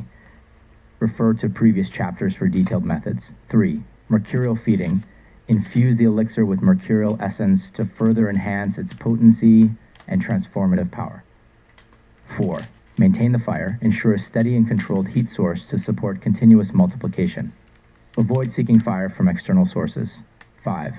Compassionate stewardship. Practice virtuous acts and compassion toward those in need. Utilize the blessings bestowed upon you to serve others. As you engage in this lab exercise, contemplate the infinite potential of multiplication, of projection, the 12th gate. In projection it shall be proved if our practice be profitable, of which it behoveth me the secrets here to move. Therefore, if thy tincture be sure and not variable, by a lit of thy medicine thus mayst thou prove, with metal E, or with mercury as pitch it will cleave, and ta'en in projection all fires to abide, as soon it will enter and spread 'em full wide. But many by ignorance do mar that they make, when on metals uncleansed projection they make, for because of corruption their tinctures must fade, which they would not away first from the body take, which after projection be brittle blue and black, that thy tincture may evermore last. First upon ferment thy medicine see thou cast. Then brittle as glass will thy ferment be, upon bodies cleansed and made pure. Cast that brittle substance, and soon shalt thou see that they shall be curiously colored with tincture. With all assays forever shall endure, but profitable projection perfectly to make. At the Psalms of the Psalter example thou take. On fundamenta cast first this psalm nunc Demetus, upon verba mea, then cast fundamenta beline, then verba upon diligum, conceive me with thy wits, and diligum upon attendite, if thou list to thrive. Thus make thou projections 3, 4, and 5, till the tincture of thy medicine begin to decrease, and then it is time of projection to cease. By this misty talking I mean nothing else, but that thou must cast first the less on the more, increasing I the number as wise men thee tells, and keep thou this secret unto thyself in store. Be covetous of cunning, it is no burden sore, for he that joineth not the elixir with bodies made clean. He wotteth not surely what projection doth mean. 10, if thou multiply first into 10, 100% that number makes sickly. If 100% into 100% be multiplied, then 10,000 is that number if thou count it wittily, then into as much more 10,000 to multiply. It is 1,000,000, which multiplied YWYs into as much more hundredth millions is. That hundredth millions being multiplied likewise into 10,000 millions, as I to thee do say, maketh so great a number I wot not what it is. Thy number and projection thus multiply alway. Now, child, of thy courtesy for me that thou pray, sith I have told thee our secrets all in sum, to the which I beseech God by grace thou mayst me. Now hast thou conquered these gates 12, and all the castle thou holdest at thy will, keep thy secrets in store to thyself, and the commandments of God look thou fulfill. In fire see thou continue thy glass still, and multiply thy medicines aye more and more, for wise men do say that store is no sore. End of the 12 gates. Notes on the 12th gate. The art of projection. With the completion of our alchemical journey through the 12 gates, we arrive at the crucial phase of projection. Here, the true efficacy of our practice is put to the test, and the secrets of this profound process shall now be unveiled. Projection serves as a litmus test, revealing the profitability and success of our endeavors, proving the medicine. To ascertain the purity and stability of our tincture, a simple test can be conducted. Take a small quantity of the medicine and mix it with either metal or mercury. If the tincture is genuine, it will readily adhere and spread across the surface of the metal. Such a projection will endure the trials of various fires and retain its transformative properties. The importance of cleansing. Projection onto unclean metals leads to failure. Before attempting projection, ensure that the bodies are thoroughly cleansed, free from any corruption. Otherwise, the tincture will diminish, leaving the metals brittle, blue, and black. To avoid this, always apply your medicine first onto a purified ferment. The psalmic projection. In the process of projection, the use of specific psalms from the Psalter is believed to enhance its efficacy. Following the psalms with devotion, You can perform projections 3, 4, or 5 times until you notice a decrease in the tincture's potency. The mysteries of multiplication. Let the mystical talk of alchemy not confuse you, for it reveals a profound truth. Begin projection with smaller quantities, progressively increasing the number as you proceed. Wise men have shared the secret of multiplying the elixir's potency indefinitely. The more you multiply, the greater the projection's power. A path of secret mastery. Embrace the covetousness of knowledge, for it is no burden to seek cunning in this sacred art. Remember that the elixir must be combined with clean bodies for a successful projection. Only then can one truly comprehend the essence of this transformative process. Infinite multiplication. By employing a continuous multiplication process, you can elevate the potential of your projection exponentially. Multiply 10 into 100, 100 into 10,000, and so on, to achieve numbers beyond imagination. Such vastness in multiplication signifies the boundless potential of alchemical transformation. In conclusion, having now conquered the 12 gates and held the secrets of the castle at your will, safeguard your knowledge and keep it close. Fulfill the divine commandments and continue your devotion to God. Let the fire in your vessel endure and multiply your medicines without restraint. Wise men speak the truth. Abundance is no burden. Through diligence, virtue, and unwavering commitment to the path of alchemy, you shall unlock the wondrous mysteries of the universe. Remember that true mastery lies not only in the attainment of knowledge, but also in the practice of sacred wisdom. Lab exercise, projection, and multiplication. Materials required. 1. Purified elixir as obtained from the previous gates. 2. Metals, e.g. gold, silver, or mercury. 3. Glass vessels for projection. 4. Psalter or a book containing Psalms. 5. Controlled heat source. Procedure. 1. Ensure your elixir is purified and free from impurities. 2. Take a small quantity of the elixir and mix it with the metal or mercury in a glass vessel for projection. 3. Observe the tincture adhering and spreading on the surface of the metal or mercury. This indicates the success of the projection. 4. Perform the projection multiple times following the Psalms as mentioned earlier to further enhance the tincture's potency. 5. Proceed with the process of multiplication, progressively increasing the quantities to achieve exponential growth in potency. As you embark on this final phase of the alchemical journey, remember that the mastery of projection and multiplication holds the key to unlocking the highest mysteries of this ancient art. Summary of all work produced. For to bring this treatise to a final end, and briefly here to conclude these secrets all, diligently look thou, and to thy figure attend, which doth in it contain these secrets great and small, and if thou would conceive, both theoretical and practical, by figures and colors, by scripture plain, it wittily conceived, thou mayst not work in vain. Consider first the latitude of this precious stone, beginning in the first side noted in the west, where the red man and the white woman be made one, spoused with the spirit of life to live and rest.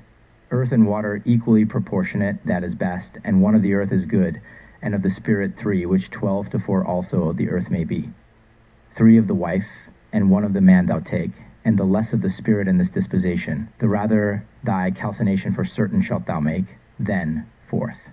Into the north proceed by obscuration of the red man and his white wife, called eclipsation, loosing them and altering them betwixt winter and veer, into water turning earth, dark and nothing clear. From thence by colors many one into the east ascent, then shall the moon be full appearing by day light, then is she past purgatory, and her course at an end, there is the uprising of the sun appearing bright. There is summer after veer, and day after night, then earth and water which were black be turned to air, and clouds of darkness overblown, and all appeareth fair. And as in the west was the beginning of thy practice, and the north the perfect mean of profound alteration, so in the east after them the beginning of speculation is. But of this curse up in the south the sun maketh consummation, there been the elements turned into fire by circulation. Then to win to thy desire thou needst not be in doubt, for the wheel of our philosophy thou hast turned about. But yet about again 2 times in which been comprehended all in chapters 12, made plain to thee and all the secrets of our lower astronomy, how thou shalt calcine, dissolve, divide, and putrefy, with perfect knowledge of all the poles which in our heaven been, and thus our secret conclusion know without and fails, our red man tineth not, nor his wife, till they tined be. Therefore if thou list thyself by this craft to avail, the altitude of the bodies hide, and show out their profundity in every of thy materials, destroying the first quality. And secondary qualities more glorious in them repair anon, and in one glass, and without rule, 4 natures turn to one. Pale and black with false citrine, imperfect white and red, The peacock's feathers and colors gay, the rainbow which shall overgo, the spotted panther, the lion green, the crow's bill blue as lead. These shall appear before thee perfect white, and many other more. And after the perfect white, gray, false citrine also, and after these, then shall appear the body red and variable. Then hast thou a medicine of the third order of his own kind multiplicable. Thou must divide thy white elixir into parts two before thou rubify, and into glasses two let them be done. If thou have for sun and moon, thy elixir both do so, and into mercury, then multiply to great quantity soon, and if thou had not at the beginning to fill a spoon. Yet mayst thou them so multiply both white and red, that if thou live a 1,000 years, they shall stand thee instead. Have thou recourse to thy wheel, therefore I counsel thee, and study him well to know in each chapter truly. Meddle with no fantastical multipliers, but let them be. Which will thee flatter feigning cunning in philosophy. Do as I bid thee, then dissolve these foresaid bases wittily, and turn them into perfect oils with our true water ardent. By circulation that must be done, according to our intent. These oils will fix crude mercury, and convert bodies all into perfect sun and moon, when thou shalt make projection. That oily substance pure and fixed Raymond Lully did call as basilisque, of which he never made so plain detection. Pray for me to God, that I may be one of his election, and that he will for one of his at doomsday me ken, and grant me his bliss to reign with him forever. Amen.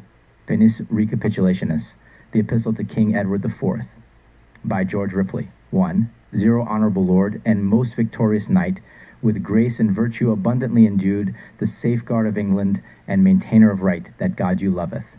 Indeed he hath well shewed. Wherefore I trust this land shall be renewed with joy and riches, with charity and peace, so that old rancors, new understrewed tempestuous troubles, and wretchedness shall cease. 2. And therefore sith I see by tokens right evident that God you guideth, and how that you be virtuous, hating sin, and all such as be insolent, how that also manslaughter to you is odious. Upon the instrument also that you be piteous, me seemeth ruth it were, but that you should live long. For of your great fortune you are not presumptuous nor vengeable of spirit to revenge you of each wrong. 3. These considered with others in your most noble state, like as God knoweth, and people do witness bear, so entirely me moveth, that I must algate record the same. And therein be no flatterer, and not that only, but also to write here unto your highness, humbly to present great secrets, which in far countries I did learn, and which by grace of me most unworthy are lent. 4. Once to your lordship such things I did promise, what time you did command to send unto me, and sith that I wrote it in secret wise unto your grace from the University of Louvain, when God fortuned me by grace to see greater secrets and much more perfect, which only to you I will disclose to be, that is the great elixir, both red and white. 5. For like it you to trust that truly I have found the most perfect way and most secret alchemy, which I will never truly for mark nor for pound make common but to you, and that conditionally. That to yourself you shall keep it full secretly, and use it as may be to God's pleasure, else in time coming to God I should obey for my discoursing of his secret treasure. 6. Therefore be you well advised and with good deliberation, for of this secret shall know no other creature, but only you as I make faithful protestation. For all the time that here in life I shall endure, whereto I will your lordship me ensure, to my desire and this my oath for to agree, lest I to me the wrath of God procure, for such revealing of his great gift and privity. 7. If God fortune you by me to win this treasure, serve him devoutly with more laud and thanking, praying his Godhead in life that you may so endure his gifts of grace. And fortune to use to his pleasing, most especially intending over all thing, to your power and cunning his precepts tend, so to observe, that into no danger yourself you bring, but that you in glory may see him hereafter. Amen. 8. And yet moreover I will your lordship to pardon me, for open with pen I will it never write, but whensoever you list by practice you shall see, by mouth also this precious secret, most of delight. How may be made perfect elixirs, both red and white, plain unto your lordship it shall declared be, and if it please you, with easy expenses and respite, I will them work by grace of the Trinity. 9. But notwithstanding for peril that may befall, if I dare not here plainly the knot unbind, yet in my writing I will not be so mystical, but that to study the true knowledge you may find. How each thing is multiplied in its kind, and how the likeness of bodies metal and be transmutable, I will declare that if you feel me in your mind my writing, you shall find true and no feigned fable. 10. As philosophers and methiers do write, the likeness of bodies metal and be not transmutable, but after be added these words of more delight, without they be reduced to their beginning materiable. Wherefore such bodies within nature be liqueable, mineral and metalline may be mercursate, conceive you may this science is not opinionable, but very true, by Raymond and others determinate. 11. In the said book the philosophers speak also therein, if it please you highness, for to read of divers sulphurs, and especially of two, and of two mercuries joined to them, indeed, whereby he doth true understanders lead to knowledge of the principle which is only true, both red most pure and white, as I have espied, which be nevertheless found but a very few. 12. And these two things be best, be added anon, for him that worked the alchemy, to take our gold and our silver therewith to make all one, wherefore I say, who will our pearl and ruby make? The said principles look he not forsake. For at the beginning, if his principles be true, so be by craft he can them also bake, his work he shall not rue, and truly. 13. But one great secret right needful to be known, that though the philosophers speak plurally, all is but one thing you may me well trow, in kind which is our base principally, whereof doth spring both white and red naturally, and yet the white must come first out of the red, which thing is not wrought manually but naturally, craft helping out of our lead. 14. For all the parts of our most precious stone, as I can prove, be co-essential in concrete. Moreover, there is no true principle but one. Full long it was ere I therewith could meet. Who can reduce him and knoweth his heat? And only kind with kind can well redress, till filthy original he cleanse from his seat. He likely is to find our secrets more and less. 15. Therefore work kind only with his own kind, and so your elements join that they not strive. This point also for any bear in mind, that passive natures you turn into active, of water, fire, and wind of earth make blind, quickly or gladly, and of the quadrangle make a figure round. Then have thou the honey of thy beehive, 1 ounce well worth 1,000 pound. 16. The principal secret of secrets all is true proportion, which may not be behind, wherein I counsel thee be not superficial, the true conclusion if thou thick to find. Turn earth into water, and water into wind, thereof make fire, and beware of the flood of Noah, wherein many men are so blind that by this science they get little good. 17. I counsel you eat and drink temperately, and beware well that hypostarsha come not in place, nesh not your womb by drinking immoderately, lest you quench natural heat in little space. The color will tell appearing in your face, drink no more therefore than you may eat, walk up and down after an easy pace, cause not your body too sore to sweat. 18. With easy fire after moving when you sweat, warm your body and make it dry again. By rivers and fountains walk after meat. At morning time visit the high mountain. That physic so bodden I reach certain, so high the mountains yet do you not ascend, but that you may downwards your way have plain. And with your mantle from gold do you defend. 19. Such a labor is wholesome for your sweat to dry with napkin, and after at sea you take no cold, for gross humors be purged by sweat kindly. Use dicamarin, then confect with perfect gold hermeticals for watery humors, good, I hold. Use ipericon perforat with milk of tinctural, and spermaceti with red wine. When you wax old and goat's milk sod with wine nourisheth moisture radical. But a good physician who so intendeth to be, our lower astronomy needth well to know, and after it need to learn, well urine in a glass to see, and if it need to be hands of fire for it to blow. Then whitly it by divers ways for to throw after the cause to make a medicine blithe quickly, truly telling the infirmities all in a row. Who this can do by his physic is like to thrive. 21. We have our heaven incorruptible of the quintessence, ornate with signs, elements, and stars bright, which moisteneth our earth by subtile influence, and of it a secret sulphur hid from sight. It fetcheth by virtue of his active might, like a bee fetcheth honey out of the flowers, which thing could do no other worldly wight. Therefore to God be all glory and honor. 22. And like as ice to water doth relent, when it was congealed by violence of cold, when Phoebus yet shineth with his heat influent, even so to water mineral reduced is our gold. As witnesseth plainly Albert, Raymond, and Arnold, by heat and moisture and by craft occasionate, which congelation of the spirits, lo and now I have told, how our materials together must be proportionate. 23. At the dyer's craft you may learn this science, beholding with water how decoction they make upon a woad or matter easily and with patience, till tinctures do appear which when the cloth doth take, therein so fixed that they will never forsake the cloth for washing after they join be. Even so our tinctures with water of our lake we draw by boiling with the ashes of Hermes' tree. 24. Which tinctures when they by craft are made perfect, so dieth metals with colors permanent, after the qualities of medicine, red or white, that never away by any fire will be brent. To this example, if you take good tent, unto your purpose the rather you shall win, and let your fire be easy, and not too fervent. Where nature did leave off, what time look you begin? 25. First calcine, and after that putrefy, dissolve, distill, sublime, descend, and fix.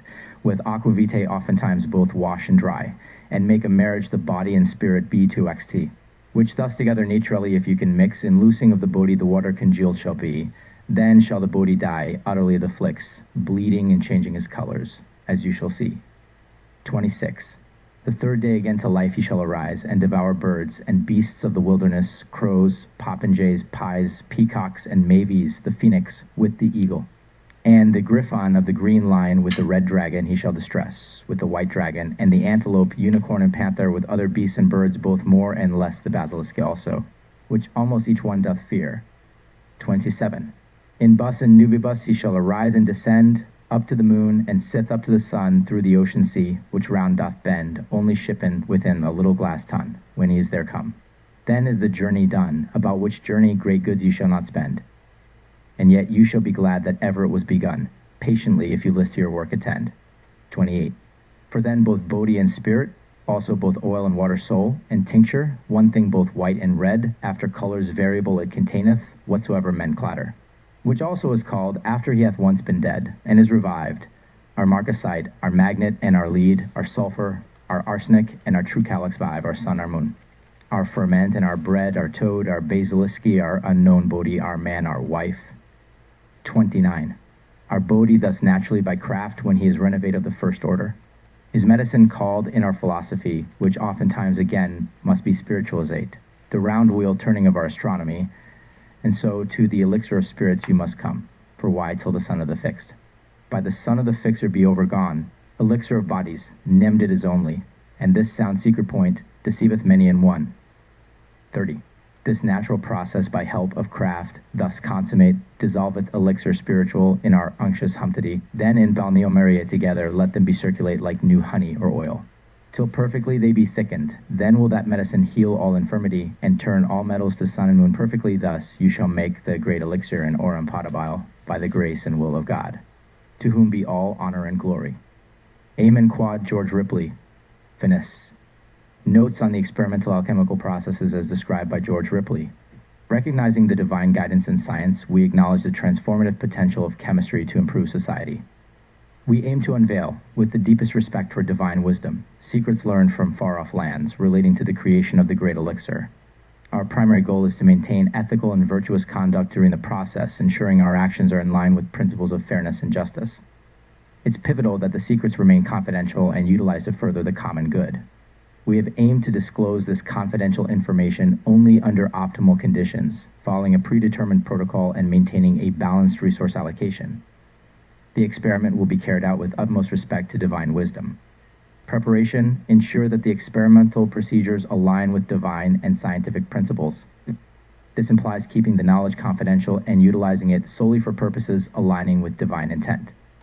The process needs to be executed carefully to avoid attracting divine wrath for inappropriate usage of divine gifts. Safety measures: keep the secret of this procedure safeguarded, limiting access strictly to authorized individuals. This safety measure must be maintained throughout the experimenter's lifetime. Materials required: the procedure requires the elixir of both red and white. Ensure that these elixirs are prepared with utmost accuracy following the provided methods. Method: we'll use the perfected method of alchemy to transform materials into the great elixir. This method will not be shared for any price and must be kept confidential to the user. It should be used in a manner that is pleasing to God. Confidentiality: consider the consequences of this knowledge getting into the wrong hands. The secrets should only be revealed to those who have proven their ability to keep them safe and use them responsibly. Procedure observations: based on the gathered observations and evidence, this method has proven to yield valuable secrets. You will discover the truth of this statement through diligent study and understanding of the knowledge presented here. Philosophical insights: the base principles used here mirror the teachings of great philosophers like Raymond. Through careful analysis, you will discern the truth of these principles and the process at hand. Essential components: the key ingredients used in the process include our gold and silver, which are considered the most crucial elements in alchemical processes. The principle of transmutation: the transmutation is facilitated by a single principal component derived from the elixir. Although philosophers often refer to many elements, they converge on one, forming our primary base. Procedure optimization: work only with materials that naturally correspond to each other. Maintain balance in the elemental reactions involved in the process to ensure a smooth and effective operation. Proportions. Maintain the correct proportion of elements throughout the process to ensure optimal results. Mismanagement of proportions can lead to unsatisfactory results or unwanted reactions. Health precautions. Maintain physical health throughout the procedure. Avoid excessive consumption of food or drink and regulate bodily temperature, especially after physical exertion. Control of reagents. Carefully monitor the transformation process, controlling the conditions for optimal transmutation. Pay attention to critical signs such as color changes in the reaction mixture. Anticipated outcomes. Upon successful completion of the process, you will acquire a medicine capable of healing all ailments and transmuting metals into gold and silver. Preparation of spirit of wine, vegetable mercury. Objective: to produce spirit of wine ethanol through the fermentation and distillation of grapes.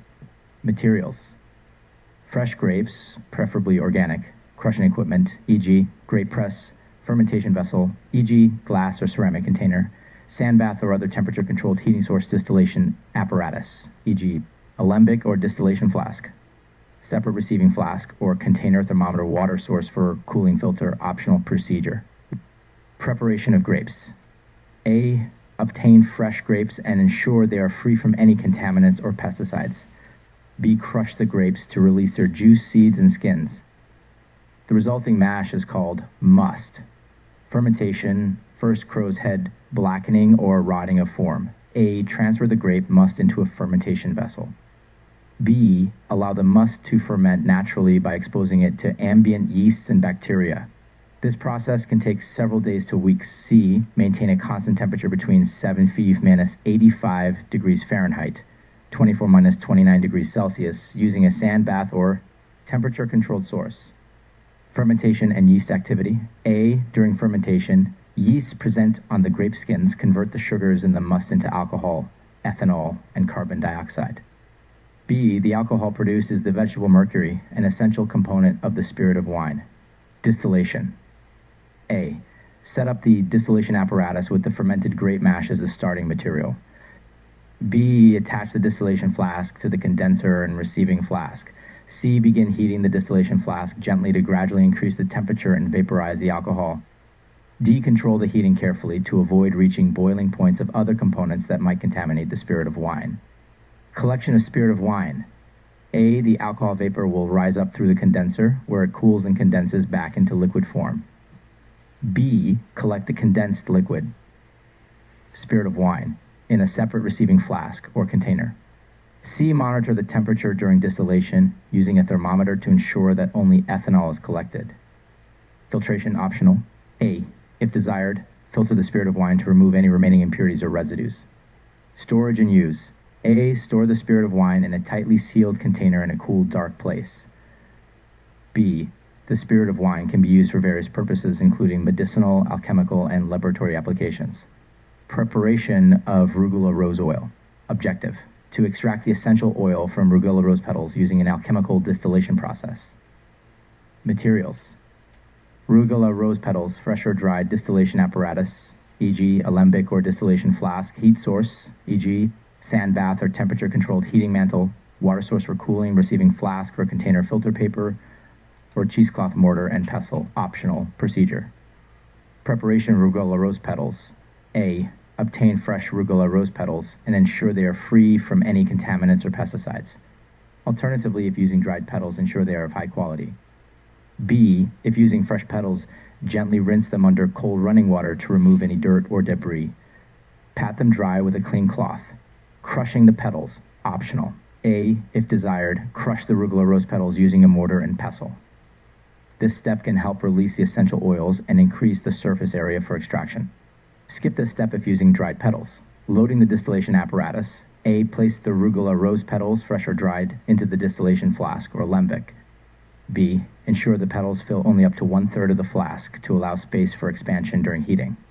Assembling the distillation apparatus. A. Connect the distillation flask to the condenser and receiving flask.